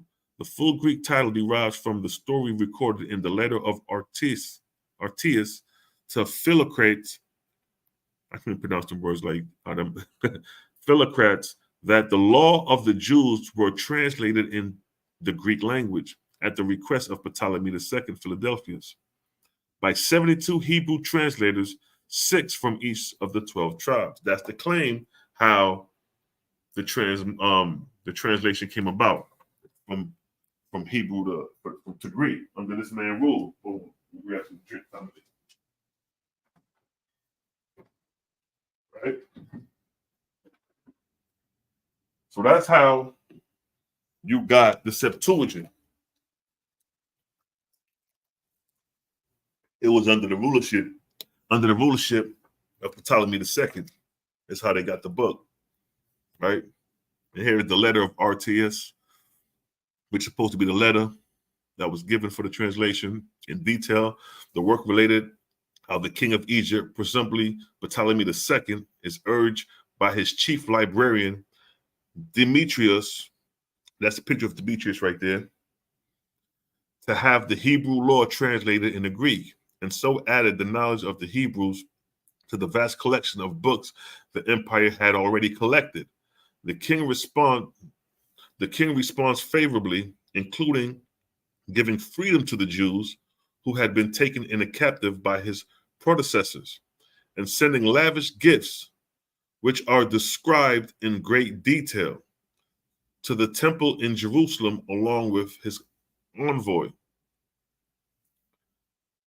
The high priest chooses exactly 6 men from each of the 12 tribes, given 72 in all. He gives a long sermon in praise of the law. When the translation arrives in Alexandria, the king weeps for joy, and for the next 7 days puts philosophical questions to the translators, the wise answers to which are related in full. The 72 translators then completed their task in exactly 72 days. The Jews of Alexandria, on hearing the law read in Greek, request copies and laid a curse on anyone who would change the translation. See that? The king then rewards the translators lavishly, and they return home. That may have been some goddamn Josephus Paul type of niggas right there. That sound like some sellout shit. The way them goddamn zealots be acting, it's like, I don't think them zealots would have compromised with no goddamn Macedonians or Ptolemies, but keep in mind, this is pre-Rome. This is pre-Rome. So at this time, they may have had favor with the Jews prior to the Romans. So now the kings then rewarded the translators lavishly, and they returned home. Elements of this narrative are retold in the Babylonian Talmud. Now, after that, we move down to Ptolemaic dynasty, Ptolemy III, and you got Ptolemy IV. Now, keep in mind, all these are Macedonians. These are Europeans. Ptolemy V, Ptolemy VI, like he got the crown of Upper and Lower Egypt on his head. See that? So you do have Egyptian pharaohs that are European, and here's the proof. The European pharaohs are the Ptolemaic rulers. So if you want to find European pharaohs in history, it'll be under the Ptolemies, because the Ptolemies are Macedonians. And as you see, you clearly see it on his face. See that? It's a Macedonian right there. The niggas come out of Europe. They go Ptolemy the VIII. See that? Ptolemy the IX. He's called Soter as well. Savior. Took on the title. Look like he may got a little bit of nigga in him. You never know. Macedonian. Then you got Ptolemy the X. Shit, he may be a little mixed up too. Who knows? Because keep in mind, Macedonia, they all coming out that region of the Mycenaean people, the Etruscans, the Minoans, all them copper-colored people. So they mentally mixed up. And then you got Bernice. There you got Bernice. There you go, Mally. Mattress back. You got mattress back before man. That's mattress back great-great-grandmama. Bernice the third. Look at the time period. 8180 BC. They go mattress back. And guess what? She was queen of Egypt. She was queen of the Ptolemy. See that? She co-regent with her brother, Ptolemy the 10th. Him. See that? That's mattress back. Like Malachi Maccabee said, that's mattress back. Look, mattress back Bernice, also known as Cleopatra, ruled between 101 and 80 BC. Modern scholars studying Bernice III refer to her sometimes as Cleopatra Bernice. She was a queen consort of the Ptolemaic Egypt, or possibly queen regent with her husband, Ptolemy II. That's her husband, her uncle. And keep in mind, a lot of these, it was a lot of inbreeding going on too. From 101 to 88 BC, and again in 81 BC, being reigning as sole monarchy of Egypt from 80. So she reigned for 1 year as queen of Egypt. Mattress back, Bernice, before the Bernice of the first century. And there go her resume, Bernice the third, and that's the third. That's Bernice the third. So it was two more mattress backs, Bernice before that. So you got the Ptolemaic dynasty, you know, she ruled. That's a whole lineage right there, right? Successor, predecessor, and all that. All right. So now you got Ptolemy the 11th. All these are the Ptolemaic dynasties. All these are Macedonians. Ptolemy the 12th. And then that's where it started. Look, Ptolemy the 12th. Look at the date. Look at the date. 79, 69, 55, 51 BC. Now we come to Julius Caesar and Cleopatra. This is the end. This is the ending right here. This is the end game. Julius Caesar and Cleopatra the 7th. That's the end game. Julius Caesar was a Roman general and statesman, a member of the first, triumvirate, how do you pronounce that? Caesar led the Roman armies in the Gallic Wars before defeating his political rival Pompey in a civil war. It subsequently became dictator from 49 BC until his assassination in 44 BC. I wonder who assassinated this dude. He played a critical role in the events that led to the demise of the Roman Republic and the rise of the Roman Empire. Now, keep in mind, she is the last Ptolemaic female ruler, right? But her son, Caesarion, the mother of Cleopatra, this is her son right here. This nigga right here is her son. And Julius Caesar is allegedly supposed to be the father of Caesarion. Caesarion is the last Ptolemaic ruler. After him, the Ptolemaic dynasty is done. So Caesarion, right? Keep in mind, his mother is Macedonian. His father allegedly is a Roman. But from where? We're going to get into that. Ptolemy the 15th. Caesar, nicknamed Caesarion, Little Caesar, was the last pharaoh of the Ptolemaic Egypt, reigning with his mother Cleopatra VII from 2nd September 44 BC until her death by 12 August 30 BC. Then as sole ruler until his death was ordered by who? Octavian, who would become the first Roman emperor as Augustus. Them niggas got rid of the last Ptolemaic rulers to make sure that Rome is fully in charge. Rome takes the throne after Caesarion. Caesarion is assassinated, and his father, Julius Caesar, is assassinated for these niggas to take over. Now, again, until his death was ordered by Octavian, who would become the first Roman emperor as Augustus. Caesarion was the oldest son of Cleopatra and the only known biological son of Julius Caesar, after whom he was named. He was the last sovereign member of the Ptolemaic dynasty of Egypt. So Caesarion, this is the last pharaoh, the last Ptolemaic ruler, the last Macedonian from his mother's side to rule, because his father was a Roman. His father was from Rome, right?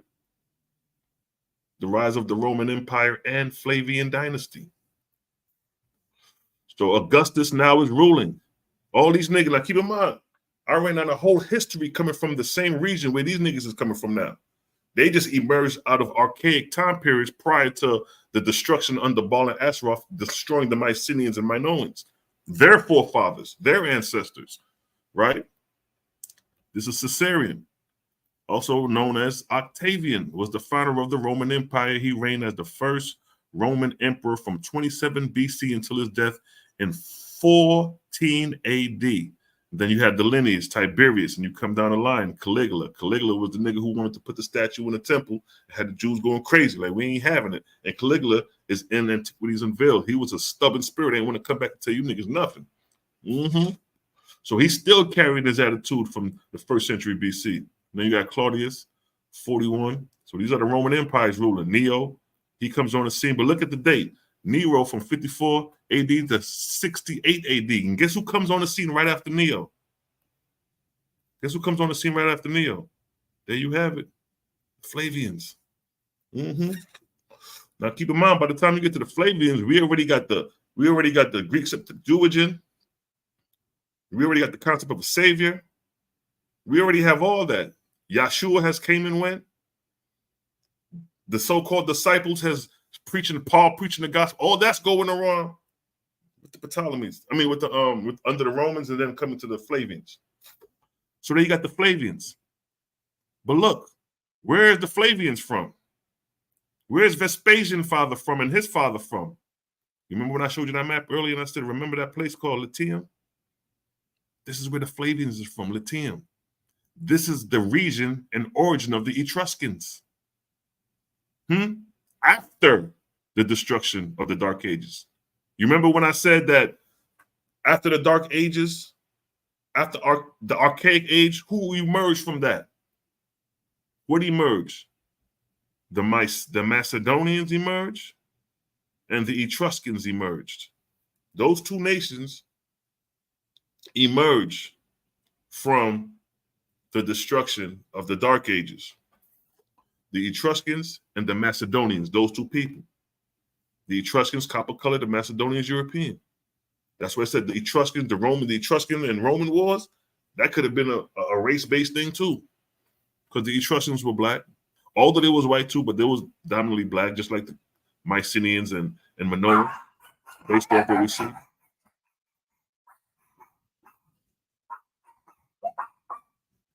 Based off what we see. So this is where Vespasian's father's father, grandfather's from. Latimia, Latimer.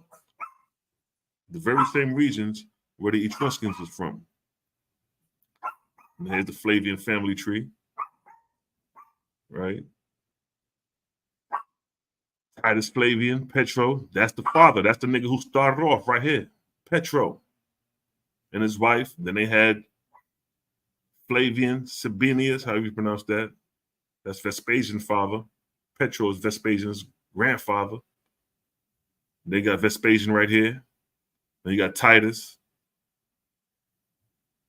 Domitian, Titus Flavian. This is the grandfather we're talking about. This is the nigga who kicked it off, who kicked off the Flavian bloodline.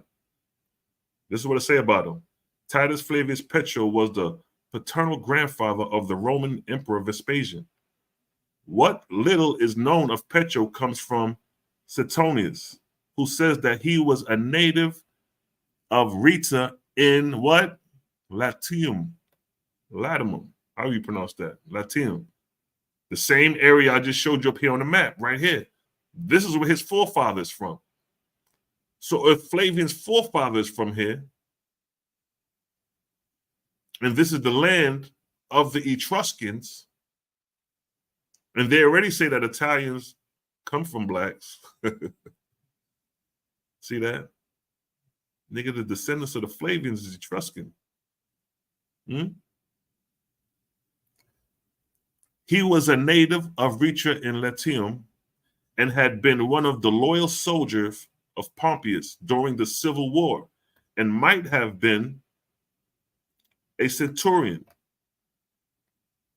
He escaped capture after the final defeat of the Pompeian at the Battle of Pharsalus in 48 BC and returned home, eventually receiving Caesar's pardon.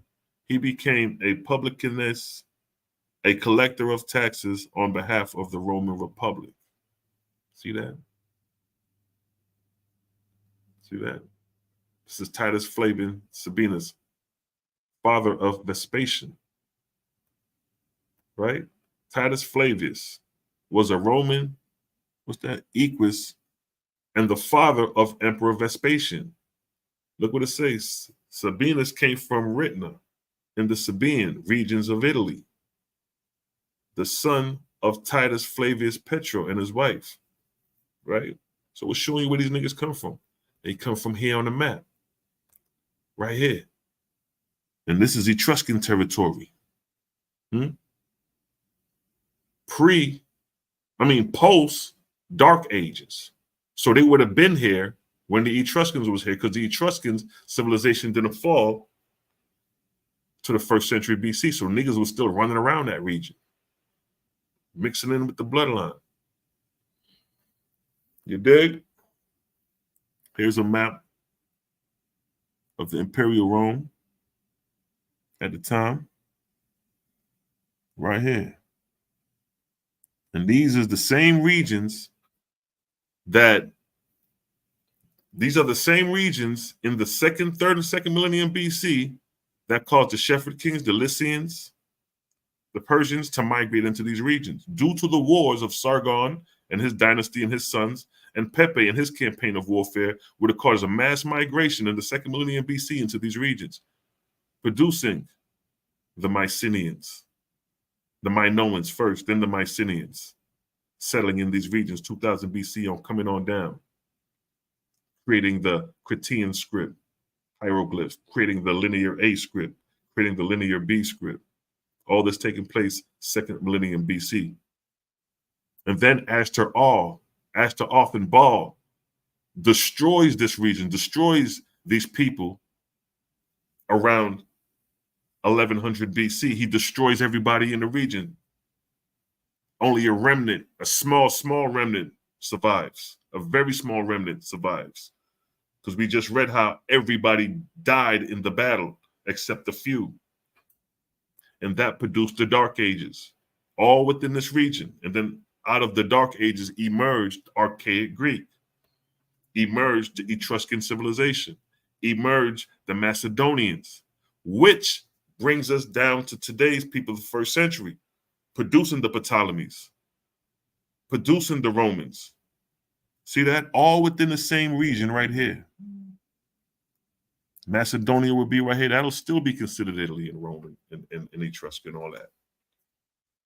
See that? So the Flavian dynasty is rooted within the Etruscan civilization and people, mixed up with the Macedonians, and pre-ancient times would have been the Mycenaeans and Minoans.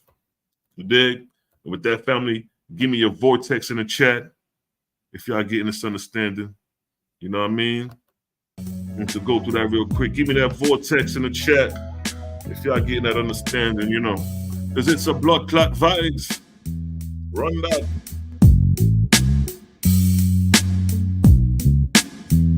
Run that.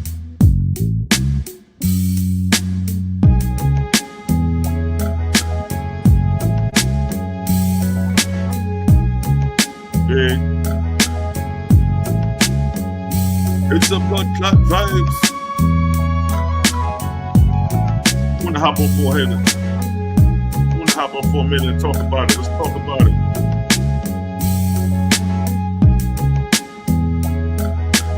I want to jump on the vibe with the God after that. Let's talk about it. The Great Migration and the birth of Europe from 2nd millennium BC coming up down. So basically, in a nutshell, what we showed was we showed the cause of the migration into northwestern Europe due to the wars of Sargon the first, due to the wars of his son Narma, Naram-Sin, Rimshu, and due to the wars of the campaigns of Pepe, recorded on the biography of Winnie.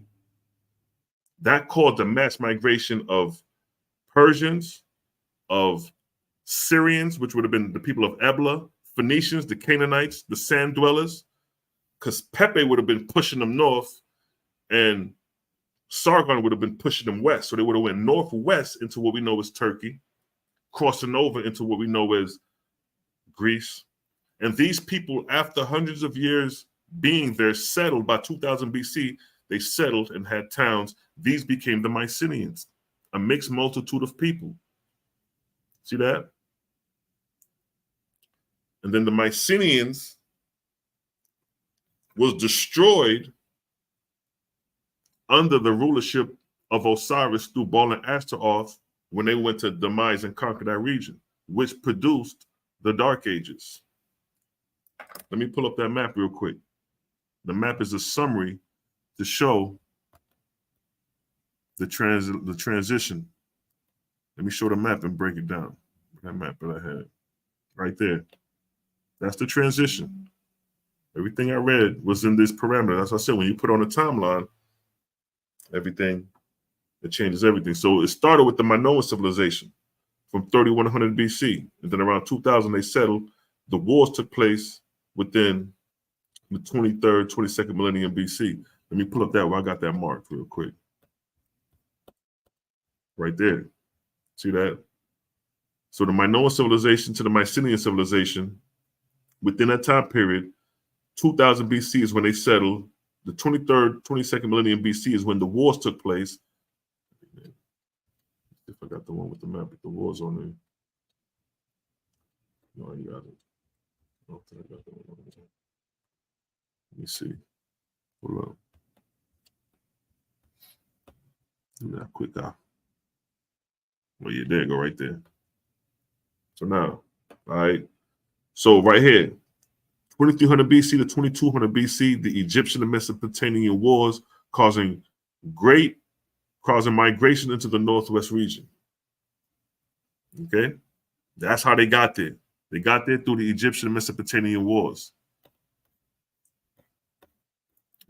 And they would have migrated into those regions. We get the map showing. All right, they go to route. So when Sargon and his sons and their dynasty was conquering, they would have pushed the people this way. They could have, if it wasn't for Sargon, they would have went. I mean, if it wasn't for Pepe, they could have went south. But this is all taking place within the same time period. So Sargon is pushing them this way. Pepe, the Egyptian pharaoh, is coming up and pushing them this way. So they have no choice but to route themselves and go this way into these regions here. On the island of Crete is where the Minoans was. The Minoans been there first, and then the Mycenaeans migrated into the mainland and started populating, and then they became the dominant power, the Mycenaean civilization, right? And they fell through the wars of Baal and Ashtaroth, right? So when you look at, let me come back to the timeline. When you put on a timeline, ain't nothing to argue. So there go the timeline. So you got the Minoan civilization, right? You got the Mycenaean civilization that rises up. The Mycenaean civilization and the surrounding civilization are destroyed through the wars of Baal and Ashtaroth, creating the Greek Dark Ages, which span several hundred years. And then after the Dark Ages, the Renaissance occur, which becomes archaic Greek. And from archaic Greek, the emerging nations are the Etruscans and Macedonians. And they conquer and rule. Coming on down, the Macedonians is ruling. They got the Ptolemaic dynasties. They come on the scene, 4th century BC. And then Rome comes on the scene, 4th century BC. But Rome comes from the exact same regions as the Etruscans. The forefather of Flavian is coming from the regions of the Etruscans. Now, when you look at the Etruscans, their civilization lasted. Look at that. We get to the Etruscans. Where the Etruscans? Right here, the Etruscans, right? Look at the Etruscans. Look how long their civilization lasts. It lasted up to 2700 BC. See that? So they would have been around. They would have been around. Their descendants would have been around still when the Romans came on the scene. Peace to the righteous God, Cosmo and Kel. What's good, family? Peace to the righteous gods, man, and Nirvanian goddesses. What's good, homie? Yeah, man. Just wanted to bring this out right quick. You know what I mean? Man, that was fire. Yeah, yo. Hey, dig. So you just kind of tied up some loose ends for me. You dig what I'm talking about? Because, bro, you listen. Not only and then what you didn't show also, but what tied it back in was that the Ptolemaic dynasty is also the Herodian dynasty. Mm-hmm. They both Macedonians. Case in point. They both Macedonians. And you got to remember, at the same time, Alexander was ruling all three areas. Exactly. Persia, Hellas, and Africa. Exactly. Damn. So we showed the whole lineage from where it started, from copper-colored people to the decimation of copper-colored people under the reign of Baal and Ashtaroth, creating the Greek Dark Ages. And then you have the Europeans coming up, emerging out of archaic Greek, which produced the Macedonians and the Etruscans. But it's crazy because the Macedonians come further north, but the Etruscans, which where the Flavians come from, Latinum, that's southern Etruskia right there. My thing is, do the Etruscans stem from Mycenaean and Minoan birth? You dig what I'm talking about? Do they come out of that stock? It's a great possibility because Owaspi said that Ashtaroth and Baal didn't destroy everybody. They definitely destroyed a great portion of people, but they said there was remnants that survived that. Mm-hmm. And then you still had their ancestors probably still in Persia and Phoenicia, still there because not everybody migrated. Some people became captives, and becoming captives, you partake in their culture. You still carry that lineage or whatever. But yeah, that's but the Mycenaeans, I think them niggas are straight up crackers, because when you look at their whole lineage, you don't see no nigga in there, but through the Etruscan side, you see the niggerism. But and then it was a melting pot. Right. When you look at the Mycenaean culture, it was a melting pot. They was into all type of shit. black and white. Yeah. You dig what I'm Same saying? thing with the Etruscans. First of all, we got to understand, Owaspy reveals that circa 4500 BC, during the beginning of the desertification of the Sahara Desert, the great goddess Europa inspired 20,000 of the most inspired earth coppersmiths and blacksmiths to move from Africa to Europe. Yep. So these would be the people who go to set up the Mycenaean, the Minoans. You dig what I'm talking about?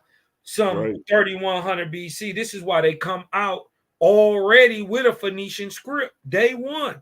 Exactly. They got a whole script that still ain't deciphered till this day. The Cretan script. That's not even decipherable. You know why? And linear A is not decipherable, but they said linear B. They caught precursors. They caught some. They see semblance of linear A script in there, but they still ain't deciphering. And then that's a dead script today because of the destruction. You want me to tell you why they can't figure it out yet? Go ahead. Because of Faithus ain't got up on it yet. That's right. That's the only reason it ain't been broke down yet. I bet you, if I look at Sapphire long enough, you gonna see them scripts. I'm gonna see something with some, because obviously you see that Japhetic text in there. That means it's got the old panic lines in it. Exactly. That's proven it's coming through Phoenicia. People don't understand that the Phoenicians aren't Africans or Canaanites. Period. You dig what I'm talking about? These are what we would commonly understand as your Asiatic black man. You dig what I'm talking about? This is the Negro of the East, not the African. He's the black man, but not the African. He's that guy. He's just when you look at Khenimhotep II, the Asiatics coming into Egypt, that's them niggas. Mm-hmm. And then, but remember, they go out. It's roughly about the same time Sargon and all them. There is a big kerfluffle at the end of the fourth dynasty, or beginning of the sixth dynasty. At the end of the fifth, beginning of the sixth, there's the first intermediate period, correlating directly to the time that the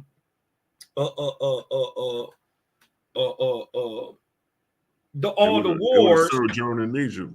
Yeah, that the wars would have been going on between Pepi and with Saram right? Naram Sin. You did what I'm talking about. Exactly at that same time, we got the first intermediate period, and then out of nowhere,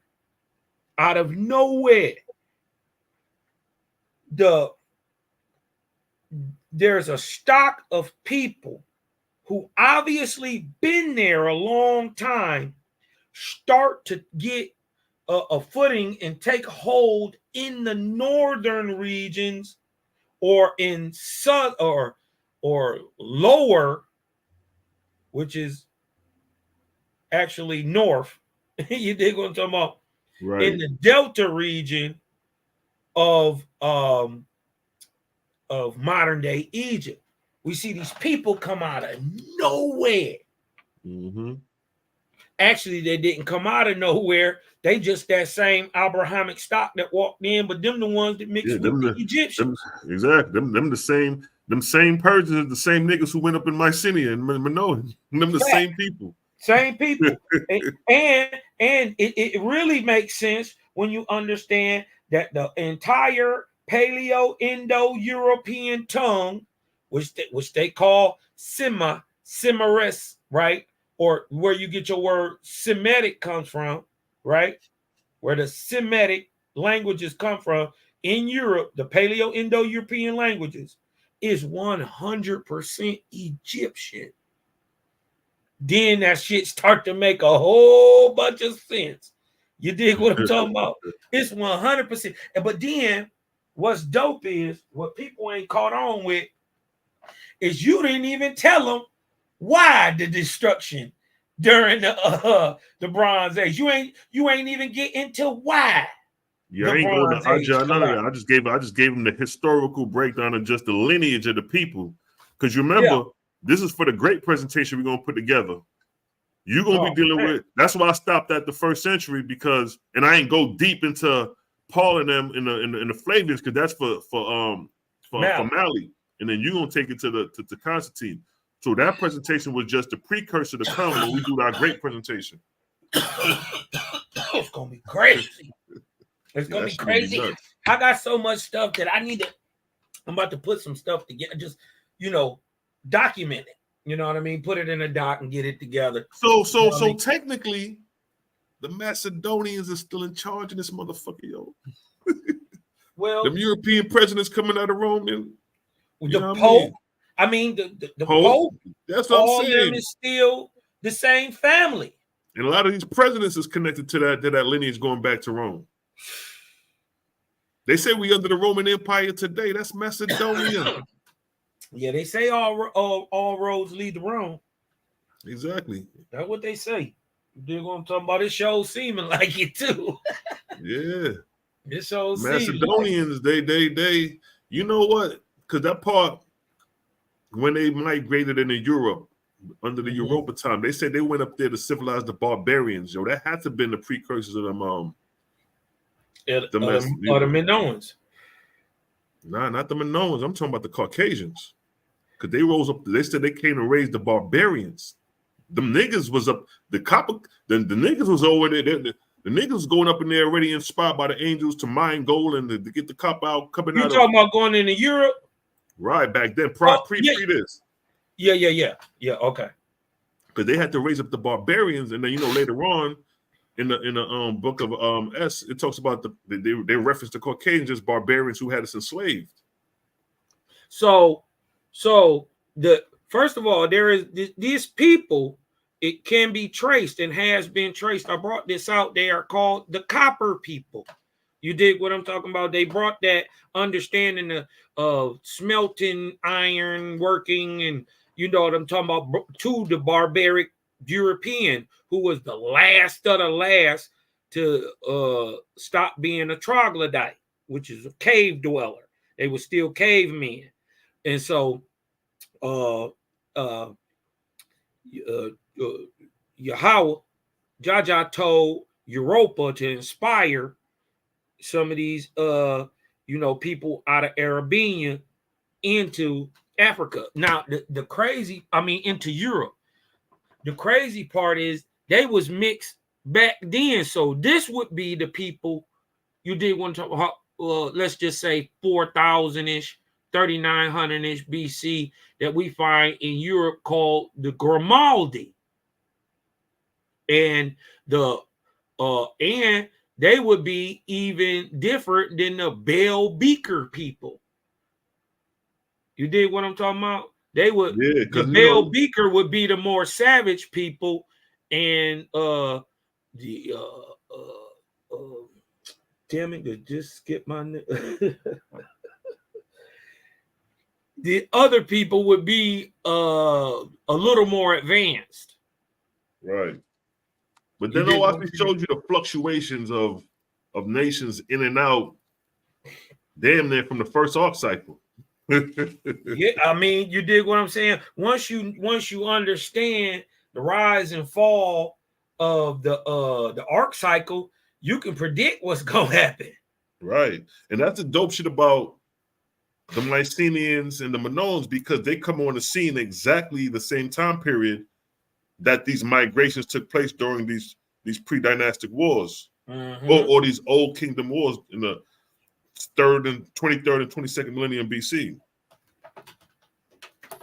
Right. And then that was my rebuttal back in the day. Back in the day when Cyrus Su'unseti was on the scene and he used to make fun of the Hebrews coming into Egypt being nomadic and farm dwellers, but he didn't. And my rebuttal to that was this, because why were they how did they end up in the position that they did? Goat herders and migrating in they because of famine, and why? But when you look at pre-2000, when you go to the 22nd millennium BC, 23rd millennium BC, you're going to see that Pepe, Sargon, they decimated the area. Right. So by the time 2000 roll around, you have remnants of these people who's coming out of a civil war from your forefathers. And then we can't forget, we see Astaroth dip her toes into the game, smashing the Sumerians with the Gutians, the people that we commonly, for instance, if you Google Sumerian, right, it's gonna pull up a bald-headed white guy with a long nose. Right. Right. Those aren't Sumerians. The Sumerians are called by Inanna, the goddess, Astaroth herself. Iggy shit. Yeah, called the dark-headed people. Yeah, the dark-headed ones. Yeah, the dark-haired people. You dig what I'm talking about? So I forgot the Sumerian name for that shit, though. I remember that name. Not Igigi. Is it? The Igigi of the Dinger, not Dinger. That means king. Yeah, I forget. Anyways, but it means the dark-haired people. You dig what I'm talking about? And once you see the people who they represent as Sumerians, commonly, you can easily tell that's not the people they talking about in the text. You dig what I'm saying? So we see the conflation and the whitewashing already. You dig what I'm talking about? So when you look at the Akkadians, these are some big, lofty, beard niggas looking like some gorillas and shit, like some warriors and shit. You know what I mean? Right. Look at Sargon. Even not even the Sargon of 2300 BC, but the Sargon of the 5th century BC. That nigga look like a monk with that lofty beard and that, like somebody stabbed his eye out or some shit. You know what I mean? Yeah, them boys was out there thugging. They wasn't playing at all. You know what I'm saying? They was playing for keeps too. And but look, the whole first of all, the for Owaspy to be revealing Troy and the understanding of what happened to Troy before it was ever even found. When Owaspy was revealing this, they hadn't found Troy yet. They, according to the Homer in them, that's supposed to be Mythos. Watch this. Owaspy is revealing this also. Not only do we understand that it was burned when it was captured, first of all, before Troy was destroyed, period, right? It had been burned and destroyed multiple times, rebuilt multiple times. You dig what I'm talking about? From different types of wars, and we see different civilizations building on top of each other before we get to the time where that was just a final decimation right there. Yeah, that was the wipeout. You dig what I'm saying? It ends in what they call Troy 7. Right. Yup. It ends in Troy 7. And but Owaspy is revealing not only that, but that when you get into, I don't even want to take them to Escher. I don't want to go too far. You see, I ain't give him Escher. I ain't give him that. But although the events mentioned some of Escher, it mentioned Escher in the archaeological records when I was reading it. When you go back and check, and they don't even know it. So Owaspy is letting people know in the archaeology. If you go test it and go look at the find of Troy, you're going to find a layer of what they call volcanic ash. Yep. You're going to find this layer of just burnt shit. But what you're going to find out is that same material is everywhere the old systems used to be. In the Minoan, Mycenaean area, that it's not there no more. But when we find it, it's under 40, 50, 60 feet of dirt. But then right where the dirt start is a layer of just black sediment that was on fire. They've already proven this. How do you find that all the way in, let's just say, Ireland and England and Western Europe and in the Middle East and in Africa, also in Persia and in the Middle East and India? How do we find this same ash in China and America? Right. That's what they ain't figured out. You dig what I'm talking about? Hey, listen, man, I got a lot of writing to do. I got to get me a new computer. And, man, there's so much layers to cover. So many layers to cover, man. But I'm gonna bring out this cause of the Bronze Age collapse, because they not even ready. Exactly. I just gave him the war type. I just gave him the war side. I didn't give him the natural events.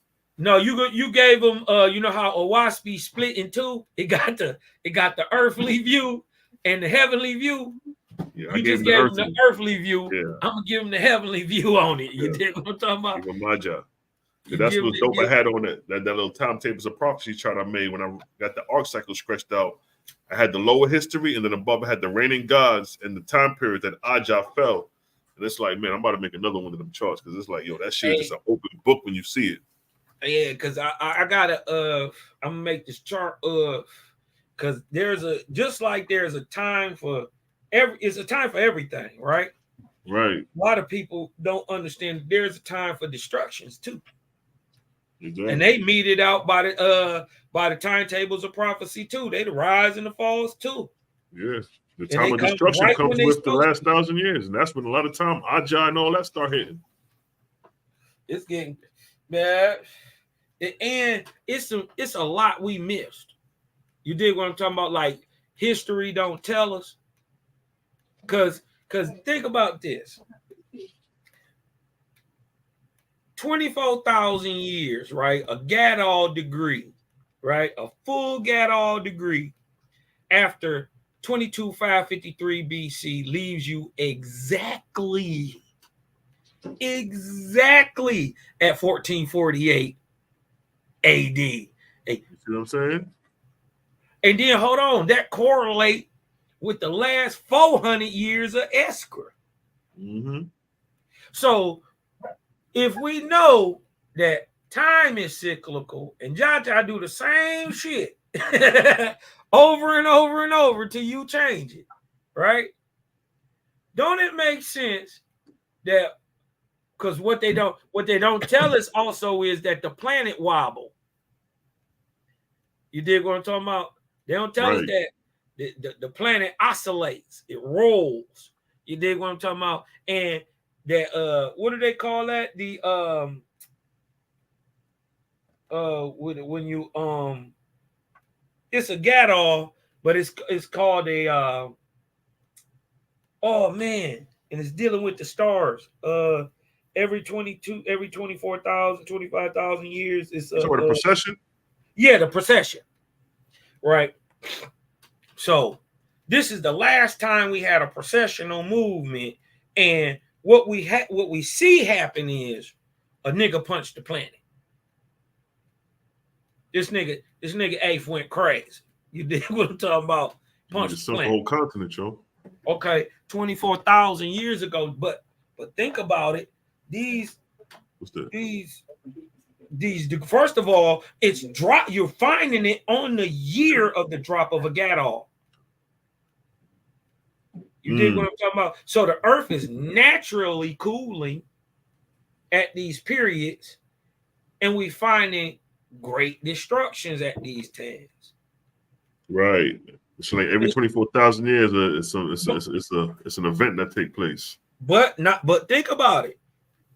Think about this. If there's 24,000 years in a procession, and then there's an oscillation roll or a temperature drop or something like that, right? We see the last time the planet got punched, the shift into where the poles are now just happened 24,000 years ago. Where north and south is now is roughly 15 whole degrees off. So that would mean North Pole would have been in, let's just say, like Greenland area, like Nova Scotia, like in Hudson, in the Bay off northeast. The niggas tilted America. the planet. Yeah, you see what I'm saying? He tilted the fucking planet. This is how. You remember when Fraggle Patty was called? Them niggas was in the process of putting the planet on its axis. Come on, dog. I'm like, what the hell? Listen, These niggas got going on? The nigga Eighth was showing off for Fiat TC. The nigga was showing off. You know what I mean? You know, I'm about to go. You know, Jaja called me to do this. You did go talk about. I'm going to call on him 3 times. When the last time you called? So he was showing out, smashed the planet, got it together. You did what I'm talking about, did what he had to do and bounced. If you think about it, that's what he did. He got it together, smashed that mug together. You did keep what in mind, the Ethereans only come anywhere between 4 to 8 years. That's it. Them niggas don't even be here that long.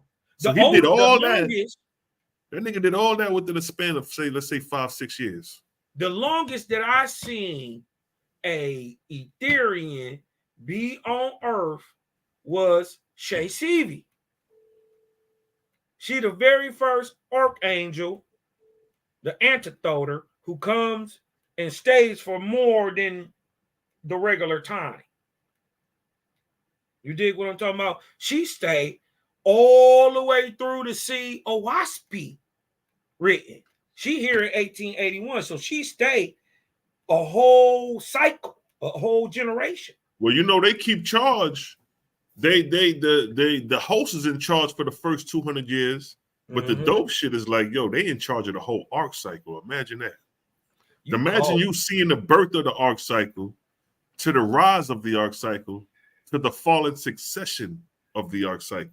That's crazy. No, imagine knowing what's already gonna happen at the end. Exactly, like Osiris. Every step along the way about what's about to happen. That's the vision. That's what Osiris sees. Yep. That's what Osiris sees. Remember what's his name? Setantes did the same thing. They said they looked out over the generations of nations of rising and falling. And he said, damn. You think what I'm talking about? He said, I perceive something. He was like, Jaja, you slick. He Look, said, I got it right here. Wait. Let me share. I'm gonna read it where the nigga see he forecast the future. Osiris. It's in the book of Osiris. Son of Jehovah, chapter 13, verse 7. Osiris foresaw the times and places in the future road of the earth and heaven, and that from his decree would spring corporeal philosophy, the first of earth, to which man would look back in future ages, saying, from there sprang the Osirian system, like the Egyptians. From there stem the Assyrian races, the Mesopotamians.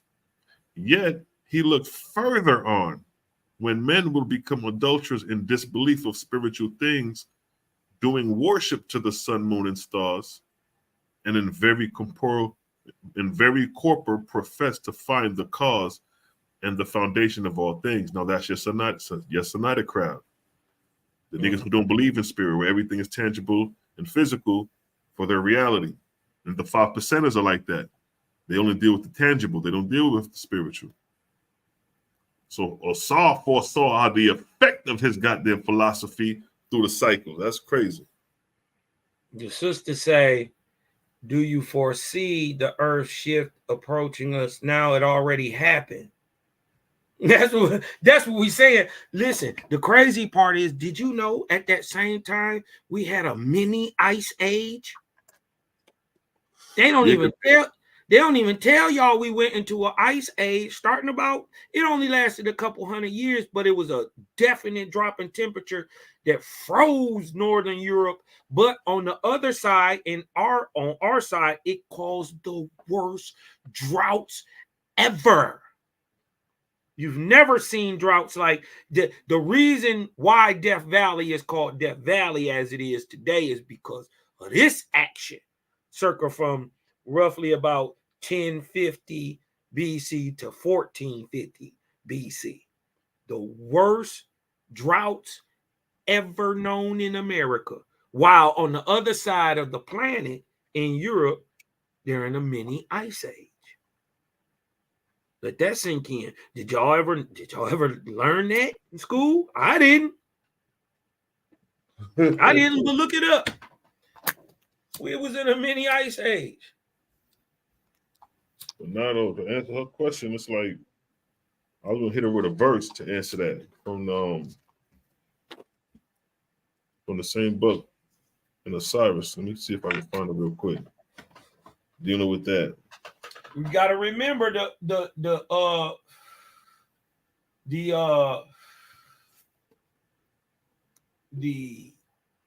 Gadol, the Greek, right? The 24,000 years, mark already happened. Right, exactly. That's why you got to check the history going back from 1848, the natural disasters and things of that nature. Start looking in the 1400s. And once you go back, you're going to see in Europe, they're coming out of a cold break. Well, actually, it's still cold there. But they just look up mini ice age during the dark ages or something like that. It'll pull right up.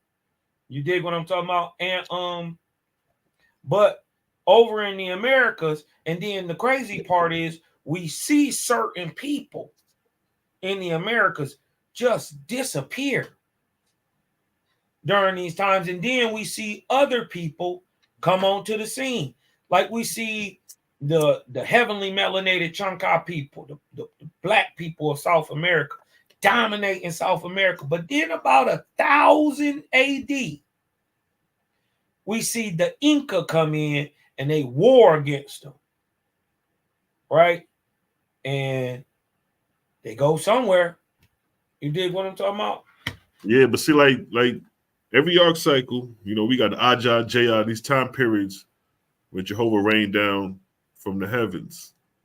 So that's always going to transpire as long as mortals is on the planet. We're always going to go through those atmospheric densities where meteorites is rained down due to the density and heavy weight, due to the Earth traveling in that particular density with the solar system. You have lighter densities and harder densities or stronger densities throughout the travel of the cosmos in the solar system. So when Ajah come, a lot of times the Earth, the atmosphere get dense.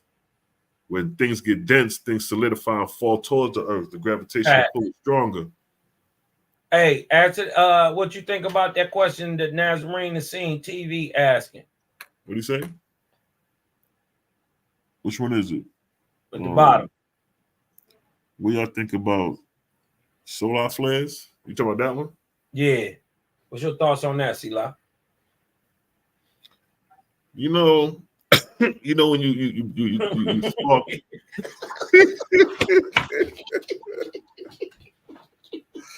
Hey, you ever took a match and you lit that motherfucker and that shit started hitting sporadically, then it calmed down to its size, yeah.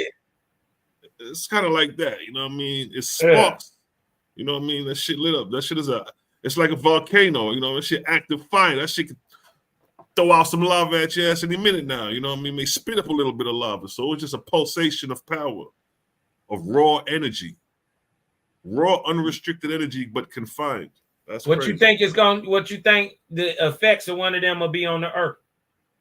Or do you think it can affect Earth? What's your thoughts on that? Yeah, well, the vortex is nothing but a filter. You know what I'm saying? Mm-hmm. So if the sun is the master vortex, that means it has control of every planetary vortex. But now, that will be just an increase of heat, which would cause molecules to spread apart. You know what I mean? It could cause it definitely could cause, because that'll affect the ionosphere first. The ionosphere is basically. But you gotta get to the ionosphere. That's the only thing. I'm my whole point. I'm gonna finish when you're done. Go ahead. No, that was basically like, because the sun's vortex, being the master vortex, is in control. So if there's any activity, the activity would more be in the vortex. So if the sun started spinning faster, we know that it's an effect on the vortex. But like I said, that could be just like molten lava. You know what I mean? Every now and then you may get a solar flare, but that flare might not even leave the goddamn center of the vortex. That shit may flare out and dissipate right within the sun's vortex. Don't even hit the Earth. Now, I'm more of that idea, right? Because first of all, we got to understand how far it is from the sun's you did what first the sun's photosphere. You did what I'm talking about to our atmosphere. You did what I'm talking about. Now we roughly 100 million miles because they don't never take into account the 7 million miles of just the sun's atmosphere. You see what I'm saying? They never take into that. So they say it's 93 million miles. No, it's really like 100. You dig what I'm talking about? And then you'll get to the planet. You know what I mean? So I personally don't think a solar flare, as in heat, will even make it to the planet. Right. Because of the distance, and for the simple fact is most things, all things trapped within our grand vortex of our solar system, right, is pointed and directed in towards the sun. So all energy is flowing towards it. So to get out of the vortexian grasp of itself, of its own vortex, it must shoot this thing at a speed phenomenal that's faster than its radiation. It would have to be faster than its radiation because it takes 8 minutes to irradiate the sky. Right. And then watch me say that it don't nothing flow in a straight line, it flow in a spiral. So now you have to manipulate the speed of the sun's vortex leaving out, because the slower regions of the vortex will be closer to the sun, the faster regions will be further out. But if the sun off the earth is within the third belt, you got to deal with the force of vortex within that region of the sun and the force of vortex of the earth itself, that first contact, Shinvat, that region, it'll be on the moon. And then you still have to deal, you got to deal with Shinvat, which is our magnetosphere. It extends all the way out past the moon. And then you got to get to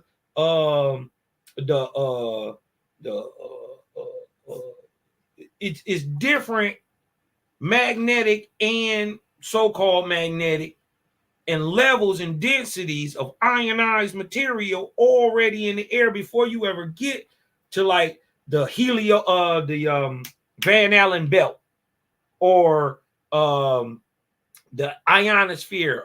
You see what I'm saying? You got to get through all that. I personally don't believe. Now, it could be because we understand radiation happens. You dig what I'm talking about? We understand that it happens. So could a massive amount of particles be ejected from the sun perfectly to hit our planet? I mean, yeah, but that it will then what they're scared of is the 11-year odic cycle. You see what I'm saying? They don't understand that the sun is correlated in odes. So it has a peak activity period every 11 years. Right. Science has noticed this. Oh, the sunspots. So now, if you notice, in 2001 we had some crazy shit. 2012 they was talking about something was supposed to happen. You dig what I'm talking about? In 2012. So just about 11 every 11 years they come up with these flare stories. You dig what I'm talking about? I don't believe personally that even though the sun is the master vortex, right? I don't believe that it goes so erratic, so out of character, right? That it just shuts everything that Jaja said you were supposed to have down in the first place. Because he said, I gave you all the all this technology so you can have more leisure time, so you can work more on yourself. Right. So we ain't even supposed to be living like this. But you gotta get through Shinvat. You're gonna have to get through Shinvat. You're gonna have to get through the ionosphere. Yeah, the effects of heat and cold come from the Earth's vortex. And so this is what I'm saying. It's more likely to me that there are more radiation flares that happen in the galaxy on the daily that we don't even see, that our sun do, that be massive, that we don't even get a chance to even see. You dig what I'm talking about? That don't nobody even know what's happening here, or they don't have no clue. They still think Big Bang happened. So these niggas ain't worried about no goddamn sun. No, listen, I think that shit is end time fear doctrine. Pumped up by the sun. The sun been running this course for eons, you know what I'm saying? The only changes that come to Earth is that Aja and them JR periods, the Lux periods, where they talk about things coming from the sky falling in great density. What they say, Sila, these niggas was abandoned in heaven. You said what? Remember Owaspy said that the angels was abandoned in heaven because they just assumed that something was gonna happen. Right. Never gonna happen. Right, that's Apollo, yep. He said that the sun rise and fall every goddamn day. What you think coming? These niggas abandoning their heavenly kingdoms to come down to the earth for the second coming of Apollo. Yeah, the second coming of Usa. Now it's the second coming of Jesus. Yeah. You know what I mean? We exposing that. You know what I mean? We exposing that doctrine. I started to start some shit. I fell back. I had some stuff to do, man, but I was gonna get on the Jehovah dude top, man. The Holy Ghost, yeah. Because he don't even know. Let me tell you something. If that nigga wasn't proclaiming he the Holy Ghost and he was dealing with scripture, he'll be cutting these niggas. He'll be cutting them boys. He'll be cutting them niggas. But being that he making that claim, that throws the whole shit off and shit. Man, listen. But you know, them niggas coming out of the Bible, so of course them niggas gonna get cut, man. You know what I mean? Yeah. Bible in first century. I started because just his name alone prove he false, right?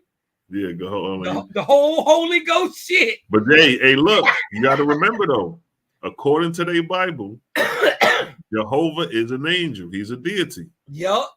They believe that Jehovah is Jesus. They believe that Jesus is coming back. And see, that's why I always go to the end game with them niggas. I say, well, what is the purpose? Why do I got to get saved from Jesus' name? What is the purpose? What's the end game to that? Yeah. Because the end game is in your Bible. Notice them niggas don't never go to the end game when they bring out Bible. Mm-hmm. They talk about Yahshua. They talk about being a chosen. You know what I mean? They talk about Yahshua, Revelation. But they don't talk about end game, meaning that they don't talk about that new Jerusalem coming down from heaven. And your ass gonna be in that box for eternity. They don't talk about that. Hey, hit it for me, C-Lock. Play that shit for me real quick, bro. Oh, you want to hear it? Yeah, play that real quick for me, bro. You want to hear that? That's where y'all niggas go. Right for Christmas. It's right. Roasting on an open fire. That's where you headed, boy. To pine oil heaven. Chestnuts roasting on an open fire. That's where you headed, boy. To pine oil heaven. Chestnuts roasting on an open fire. That's where you headed, boy. To pine oil heaven. Chestnuts roasting on an open fire. That's where you headed, boy. Hey. To pine oil heaven. Chestnuts roasting on an open fire. That's where you headed, boy. To pine oil heaven. And that's exactly where you niggas is headed. You don't get it right. You know what I mean? They're headed to pine oil heaven. That's where you headed, boy. the pine oil heaven. You know what I'm saying? All them niggas is going there, man. crazy part, man. That's crazy, man. I'm just thankful to Jehovah, man, that he allowed me to peep this out. You dig what I'm talking about? I couldn't imagine being. Oh man, we could be sitting up here talking about, see what's going on in Israel. That's the sign of the coming of Christ. Hey man, the reason I was gonna get on his head was not because he was even saying he was the Holy Ghost. That alone proves he fake. That alone proves you the false guy. You dig what I'm talking about? But that's all Luamong's work. Yeah, but he served Christ. He a Christian. Yeah, he a product of Luamong. Yes, ain't no doubt about it. You dig what I'm talking about? It and we can easily just go show him who that nigga on that nag is. You dig what I'm talking about? But they ain't gonna believe it no way. See, first we got to start with the God, like always. We got to start show them that their God is an angel, which is proven in their Bible. So if your God is an angel, we got to have some. We got to, the hell with the Holy Ghost, the hell with the chosen people. If your God is an angel, is he can a deity be the creator? Right. Them then niggas may say yes. Man. Them niggas may say yes. Is man worship? Is that what we doing out here? Man worship? That's exactly what they're doing, because God is a man. But then they'll try to classify him as the creator, but then they'll be restricted right back to scripture to show that, no, nigga, your God is a man. But we can show in the OSB Jehovah's creator. That's the difference. That's where the battle goes in. That's where it all comes down to the head. Battling the gods. Because like Melly said, if your God false, like I say, if your God false, man, you stand on false. Yep, like that shit. That's the same thing I said. I said, if your God false, if your God fake, don't nothing else matter. Exactly. The statutes, laws, commandments, rites, rituals, ceremonies, none of it matters if your God fake. So this is why we stay on the neck of the gods.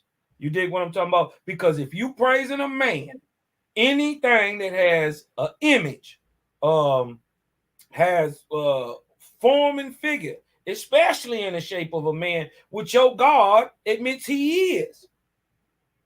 That proves not only he is an angel, but that he has been idolized. He is a deity. He proved it out his mouth, not what Cosmon's saying. Right. And then he go and get beat up. So how you get beat up, you dig what I'm talking about, if you not a physical man. You heard Jehovah say that Jehovah said that the devil punched him in the face. Yes. Hey, but hold on. Did you see Hasatan? Did you see Hasatan come on there and say, hey man, I was in Minnesota. I was in Minnesota about 9 p.m. in 2009, and this dude walked up to me out of nowhere and spit on me. He said, so I punched him, he punched me back. You dig what I'm talking about? Hey, Hasatan had me rolling. He said, that nigga said he the one punched him. That makes sense. Since you saying you the That's crazy, yo. But like you said, what is your end game? Yeah. What are you? That's what that's what I want to get to. Well, what is the end game? What is the purpose of being an Israelite in the end game? Okay, because it's in the Bible, if we go according to the Bible. But see, the end game is that they're gonna have dogs outside the kingdom, my nigga. Dogs. What about whoremongers? Could you just look that word up for me real quick? Look that word up. Let's pull that verse up real quick. Hold up. Let's see what. Yo, you gotta be fucking kidding me, my nigga. You gotta be kidding me, son. Keep in mind. Keep in mind, bro. Are they outside? Hold up. This is after the 1,000 years. This is after Satan. This is after the lake of fire. This is after the new heavens and earth. So the nigga done came back on the horse already, right? Oh, that's past. That's done for. I'm telling you. That's why I say the end game. The bird box then dropped out the sky. The little bird nest. The little bird nest that come out of the sky. Them little bird nests. I'm telling you, bro, it's over for these niggas. Man. Like, where that shit at? But one thing that the OG told Mally was right, man. We the most dangerous dudes in the game right now. You dig what I'm talking about with this spiritual information, bro? You dig what I'm talking about? We the most dangerous dudes in the game. You definitely don't want no problems. You know that. Yeah, man. That's why it's all quiet on the set. Now look. Matter of fact, do I need to go back up to where? All right, so hold on. You know what? Let me do justice. Now look, this is Revelations 20:21, right? That's the new heavens coming down. Let's go back a chapter.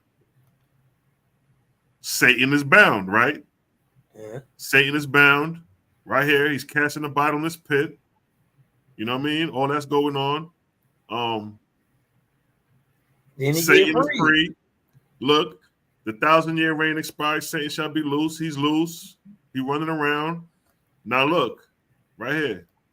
And the devil that deceived them was cast into the lake of fire and brimstone, where the beast and the false prophets are, and shall be tormented day and night forever. Okay, now keep in mind, this is Revelations 20. The judgment at the throne of God. I seen a great throne. Boom, boom, boom. I saw the book. I saw the dead, small and great. So, the book of life thing, whatever. And look, the sea gave up the dead that were in it. Death and hell delivered up, whatever, blah, blah, blah. And death and hell were cast into the lake of fire. This is the second death. And whosoever was not found written in the book of life was cast to the lake of fire. That's Revelation 20, right? Now look when we go to Revelation 21. The new heavens and the earth. What did this say? And I saw a new heaven and a new earth, for the first heaven and the first earth was passed away, and there were no more sea. I, John, saw the holy city, the little birdness, New Jerusalem, coming down from God out of heaven, prepared as a bridegroom, right? Here's the catch. This is the end. This verse right here is the end game. This verse right here. And I heard a great voice out of heaven saying, behold, the tabernacle of God is with men, and he will dwell with them, and they shall be his people, and God himself shall be with them and be their God. That's the end game. You're going to be with God in the tabernacle, in the little birdness, right? Now, let's go to Revelation 22. Now, keep in mind, verse 1 says this is the new heavens and the new earth. So everything is refined and pure. But then when we go to Revelation 22, and we go down to verse, let's go to verse 15. Right? Verse 14, first. Blessed are they that do his commandments, that may have right to enter the tree of life, and may enter in through the gate into the city. So they're talking about the New Jerusalem. Right. It was what we talking about. For without are dogs, sorcerers, whoremongers, murderers, and adulterers, and whoever loves and make a lie. Where did these niggas come from the new heaven and the new earth? After the new heaven and new earth. Where did they come from? Now, you wanted to look up what whoremonger was. Let's look that up.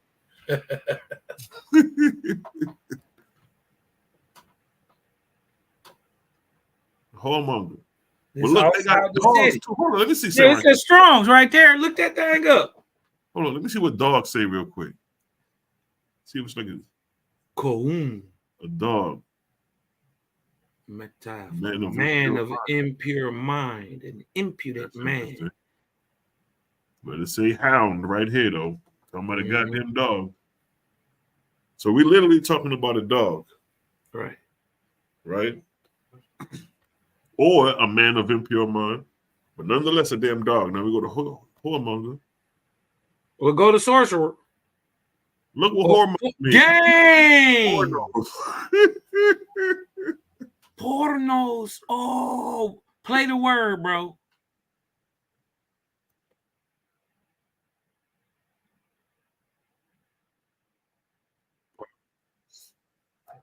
That's crazy, yo. That's probably where they got porno from, yo.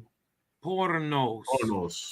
Because, they drag that off. Yeah. But look what it means. A man who prostitute his body to another. A male prostitute? Whoa. Get out of here, bro. I didn't even know that. It ain't the same woman. Oh, a male these niggas. Hey, these niggas just exposed. This is Greek. This is Macedonian. These niggas just exposed their sexuality because you remember a lot of the Macedonian Mycenaean scripts, they got some gay shit going on. I just ain't show the shit. I ain't want to show the shit. They got some gay shit going on, bro. On some of them walls, can trust me. Yo, hold on, a whore. And the Etruscan. That Yo, shit say a hold man. on. Where they come bite. from? Where they come from? Where these male prostitutes come from, yo? Man, Is I these don't the same think I male want to prostitutes? go be Hey, one with is these- Jeebus. Is these the same male prostitutes that Diddy hired and shit? Oh, yo, Jeebus out here turning niggas out. You Yo, what the fuck cold going with on? it. I ain't even know that, bro. That shit say a male prostitute. So let's go back and read that verse again. Wow, that's What? bullshit. That's nuts right there.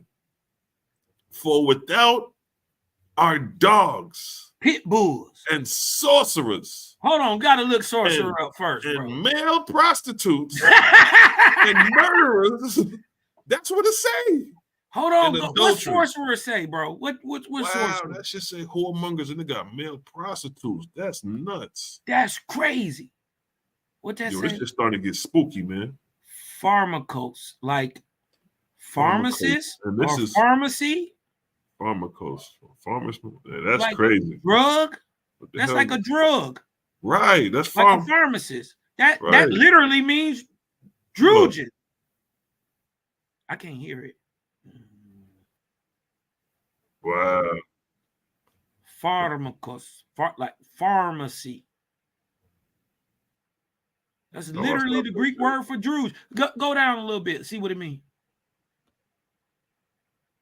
Pertaining to magical art. Huh? Like science. So you got male prostitutes, you got niggas doing magical art on the streets, and you got dogs, murderers running around. Go down a little bit, bro. Go. 'Cause I want to This see shit's something. spooky. Substitute. Okay. Damn. All right. What Crazy. this shit talking about, man? Crazy. For without our dogs, sorcerers. Wow, yo, that shit spooky right there, That's man. crazy, bro. And So this let's is go back and Greek. read the verse, bro. Oh man, for without our dogs and sorcerers and male prostitutes and murderers and adulterers and whosoever lieth and maketh a lie. Wow. Wow, That's crazy. crazy. Where the women at? Because the murderer, let me see, let's click murderer. Let's see. Yeah. See murderer, and that should say man. A murderer, a A homicide. homicide, A murderer. always of criminal or at least intentional homicide, which does not Like, that's a necessarily goddamn man. imply- Ain't no women, who, you know what I mean? Ain't no woman running around murdering niggas like men would. Nah. So you got men But- prostitutes, men yeah. murderers, men sorcerers. Fun use. Wow. That's crazy, man. That's more. And then there go Jeebus. Hold on, Jeebus. Hold on, Jeebus. I, Jesus, have sent my angel to testify unto you these things about male prostitutes in the church. I am the seed. man. I am the seed of David. Pause. Oh man, this shit is Man, bad, what? This I am is the bright crazy. morning star. Ain't Satan the bright morning star? Man, Mhm. That shit is nuts, man. what Niggas was is the believing morning this star called? What does that say? What's the G792? shit. Look, A that shit say star- Asteray. That's Esther. You gotta be kidding me. Hold up, man. That should say Asteray. Let me hit Yeah, this that say Asteray, bro. shit. That's tear. Almost. So damn, they like it. Estera. It's a star. A star. A Well, I stera. was about to say, well, that would have been any association. Nigga, listen, that's what it is. I don't care what nobody say. That's what it is. You can't do that just by chance. And then it don't even matter. It don't even matter because guess who else prays Astarte with the same name and same spelling? Who that? Xerxes. Mm-hmm. So it don't matter if you think it's not her. He praised her. So niggas gonna be in a box, yo. What? With male prostitutes and right, yeah, son. That's wow. Listen, Jeebus gonna have your chestnuts roasting. Yo, Jesus got some. nuts. Listen, you got the Bati man outside. Yo, what's going on in Jerusalem? Yo, that shit. I'm like, how we missed that the first time? This the New Jerusalem. How is this? We gonna be in the Ethereum realms, and these niggas gonna be surrounded by male prostitutes, and that's the end game of Bible. Yo, these niggas better not never go into the ring, man, because I'm gonna clown these niggas so hard off of that shit. It's gonna be embarrassing to open that goddamn Bible after I'm done with them niggas, man. Trust me. So Jeebus up there. And look, remember, Tazariak said that it was Jesus in the beginning, and his captain said that Adam was the first Jesus. He got made fat times. So Jesus would have created Jesus, being Adam, on the 6th day. He would have created himself. He created himself. So basically, if he a whoremonger, right? If he in the beginning, going crazy in the chat. If he in the beginning, so if Jesus is the word in the beginning, and he right there next to the whoremongers at the end, could it be that Jesus was really just doing the helicopter move? You dig what I'm talking about? Since he a male prostitute? Man, I'm just saying, bro. Is that how he started the vortex? How you start the vortex in your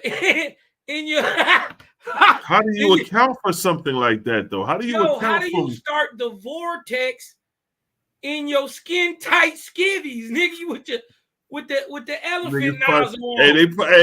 They you probably got your Magic Mike on with your bow tie, but you start the vortex.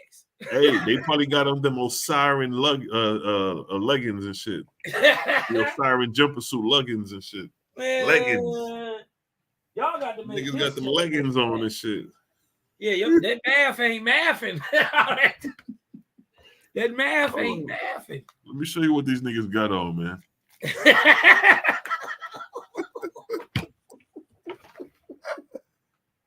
They got on the leggings, bro. I'm trying to tell you. They got on the Osiris boys. They got on the leggings, man. That's what they got on right there, son. The whole bodysuit. That shit fit in the foot and all. Hey man, they got a onesie on. With the, you remember when you was little and you had that onesie suit that fit with the feet part? Oh shit. And it zip up. Yeah, my nigga. Oh, that shit is wild, man. He got that one piece on. And these niggas got on skirts. He got on some skims. The niggas got on knee-high skirts, my nigga. Above the knee skirts. He got on a pair of skims. Yo, this shit wild, man. Hey, Osiris was out there hooping. He got the whole compression bodysuit on. That nigga got the suction suit. Crossover was hellified. That nigga come down, cross you over like AI. That nigga had the That whole nigga need to be compression. garmented out like this right here. Yo, he come up out that shit. He got that one piece on though. Yeah, that nigga got the onesie on. Boy, he come up out that. That's a There you compression go. bodysuit. He crossing you over. Look. You getting crossed. Oh shit, I lost it. That's why he got them. That's why he got them crosses right there. Because he gonna come down on the court and hit you with a. You gonna go upside your head for talking shit. Oh, there you man. go. Look at the onesie outfit. Yo.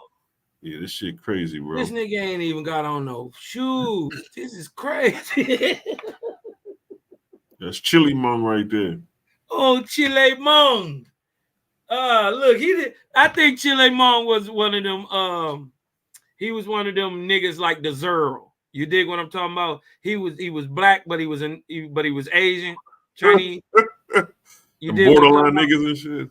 Yeah, no. I'm saying he like the tribe of Zero. They was they was niggas, but they was Asians. They was from Japhet. You dig what I'm talking about? Mm-hmm. But they was niggas. You dig what I'm saying? I think that's what Chile Mung is. Cause he don't look like he a big nigga. He look like a little nigga. Right. He look like, hey, go back to that picture with the black face on him.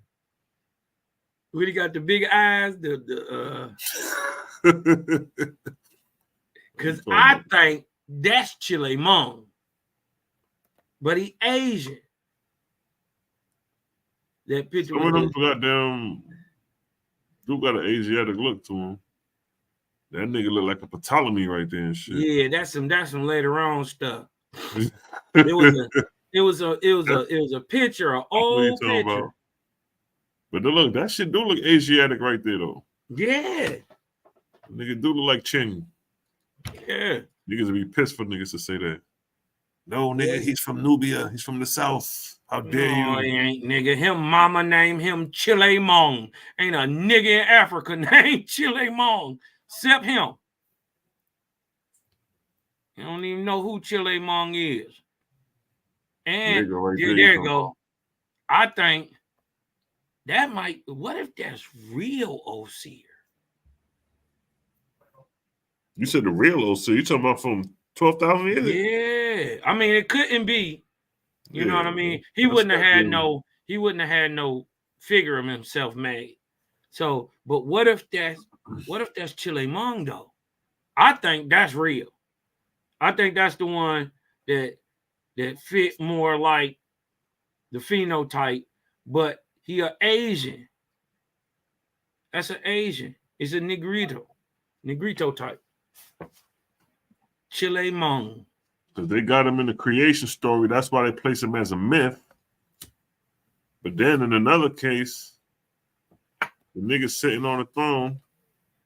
Well, see, it's a lot of mix up with these niggas. So in one breath, they can say, nah, he's not a deity. That's just how they depicted him. Oh, yeah, he's just green because it's a representation of growth and something or some. It's an anthropomorphic look at creation. It's a natural. Right. Also, right. Man. Wait till they find out it's a nigga 6,000 years before this nigga was even thought about. And when he came up on the scene, he was the little homie. You know what I'm saying? Osiris worked for Anu, nigga. That's what y'all don't want. This is what they don't want to understand, that Osiris is Anki. He is AI. As a matter of fact, they have the same name with the same meaning. Osiris means land god. Guess what Anki means? Yeah. Guess what AI means? They're titles because they the same being. And if you see, AI, Anki are the sons of who? An. Who was Osiris? The one of your four Elohim also, who gave you biblical text. And your creation myths, stories, floods, all that shit. This is Osiris is one of these fake niggas. And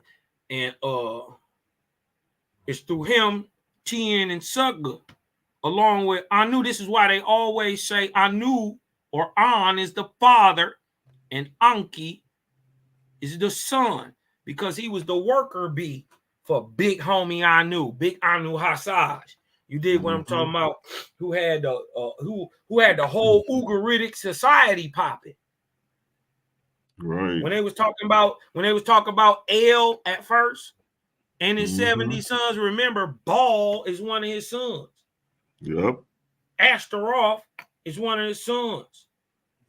El, firstly, and remember Yam is Osiris. So the god who Baal ends up beating is Yam, the master of the rivers. And the greatest river over there is the Nile. Right. So we know that this is happening when a split is occurring between they explaining the divinity of Baal and Ashtaroth and Osiris as El under the Ugaritic text. This 3500 BC, they already had that lie twisted up. Exactly, yo. What's that, Amit? Yeah, that's the Egyptian Satan. Wow. The devourer of the dead. Niggas want to talk about pseudo.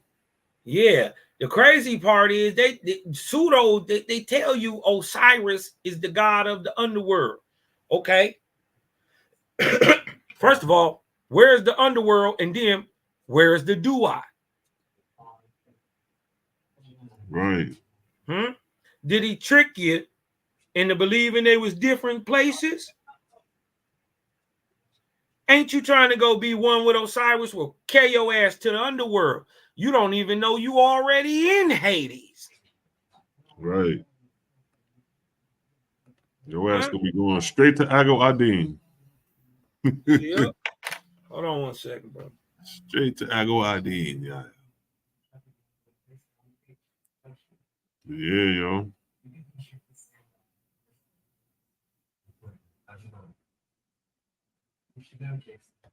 It's a blood clot vibes, yes, family. We're gonna chop it up. We're gonna sign out in a minute. We've been on here for 3 hours. You know what I mean? Dropping some Ethereal light, historical light, spiritual light. Yeah, we gotta come on with that Creative Gang album, man. We got too much talent. You dig what I'm talking about? Just sitting in the vault. Yeah, facts. You're right about that, Joe. Too many hits just sitting in the vault. Yeah, we're gonna get that shit together soon, yo, for real. Real shit. But man, I'm about to sign out, man. Yes, sir, man. I'm gone too, man. We always have a great build when we get on. You know how that goes, son. You know what I mean? All the time. Hey, y'all go to Cosmon Cal TV, man. Y'all go over there to Cosmon Cal TV. Check out the Jehovah Chronicles. I think I'm on number 97, 8 now, creeping up towards 100. You dig what I'm saying?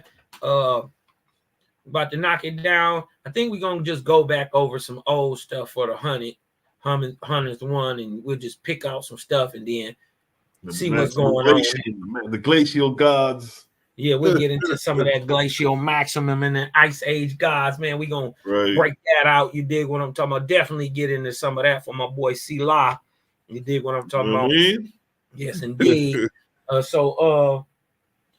You know, y'all go over there, sub, like, share, man, to the Cosmon Cal TV show, and like the Jehovah Chronicles. As always, man, just breathe in, let that light in, man, because I'm Cosmonian, and I'm out. Peace, bro. Just see you in the chat. You know how we do. Yeah, family. So you know what I mean. Came to drop some knowledge. So again, the topic of today was the Great Migration and the birth of Europe from the 2nd millennium BC. Touched on the Minoan civilization. Touched on the invasions from the Egyptians and the Sumerians, causing a mass migration northwest into the regions of Turkey and later on what would be known as Greece. And then after the Minoans came the Mycenaean civilization. They flourished to about the 11th century BC when they was destroyed by internal strife, internal war, by the inspiration of Baal and Ashtaroth, killing off the population, creating the Greek Dark Ages. Then after that, the archaic ages arise, and then the fall. The archaic emerges, archaic Greek, after the Dark Ages, which would be considered like the Renaissance. And then you get the Etruscans and the Macedonians. And then from the Macedonians coming on down, you get the Ptolemies. And then from Ptolemies on down, you get the Roman, which in return is a mixture of Macedonian, Etruscan, all those regions there. Then you get the Flavians coming out of the birthplace of the Etruscans in Italy.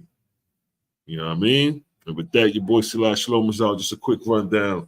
And we up out of here. Give me a one in the chat if y'all getting this understanding. And we go. Salute, family. Pick up yourself. Lock up yourself.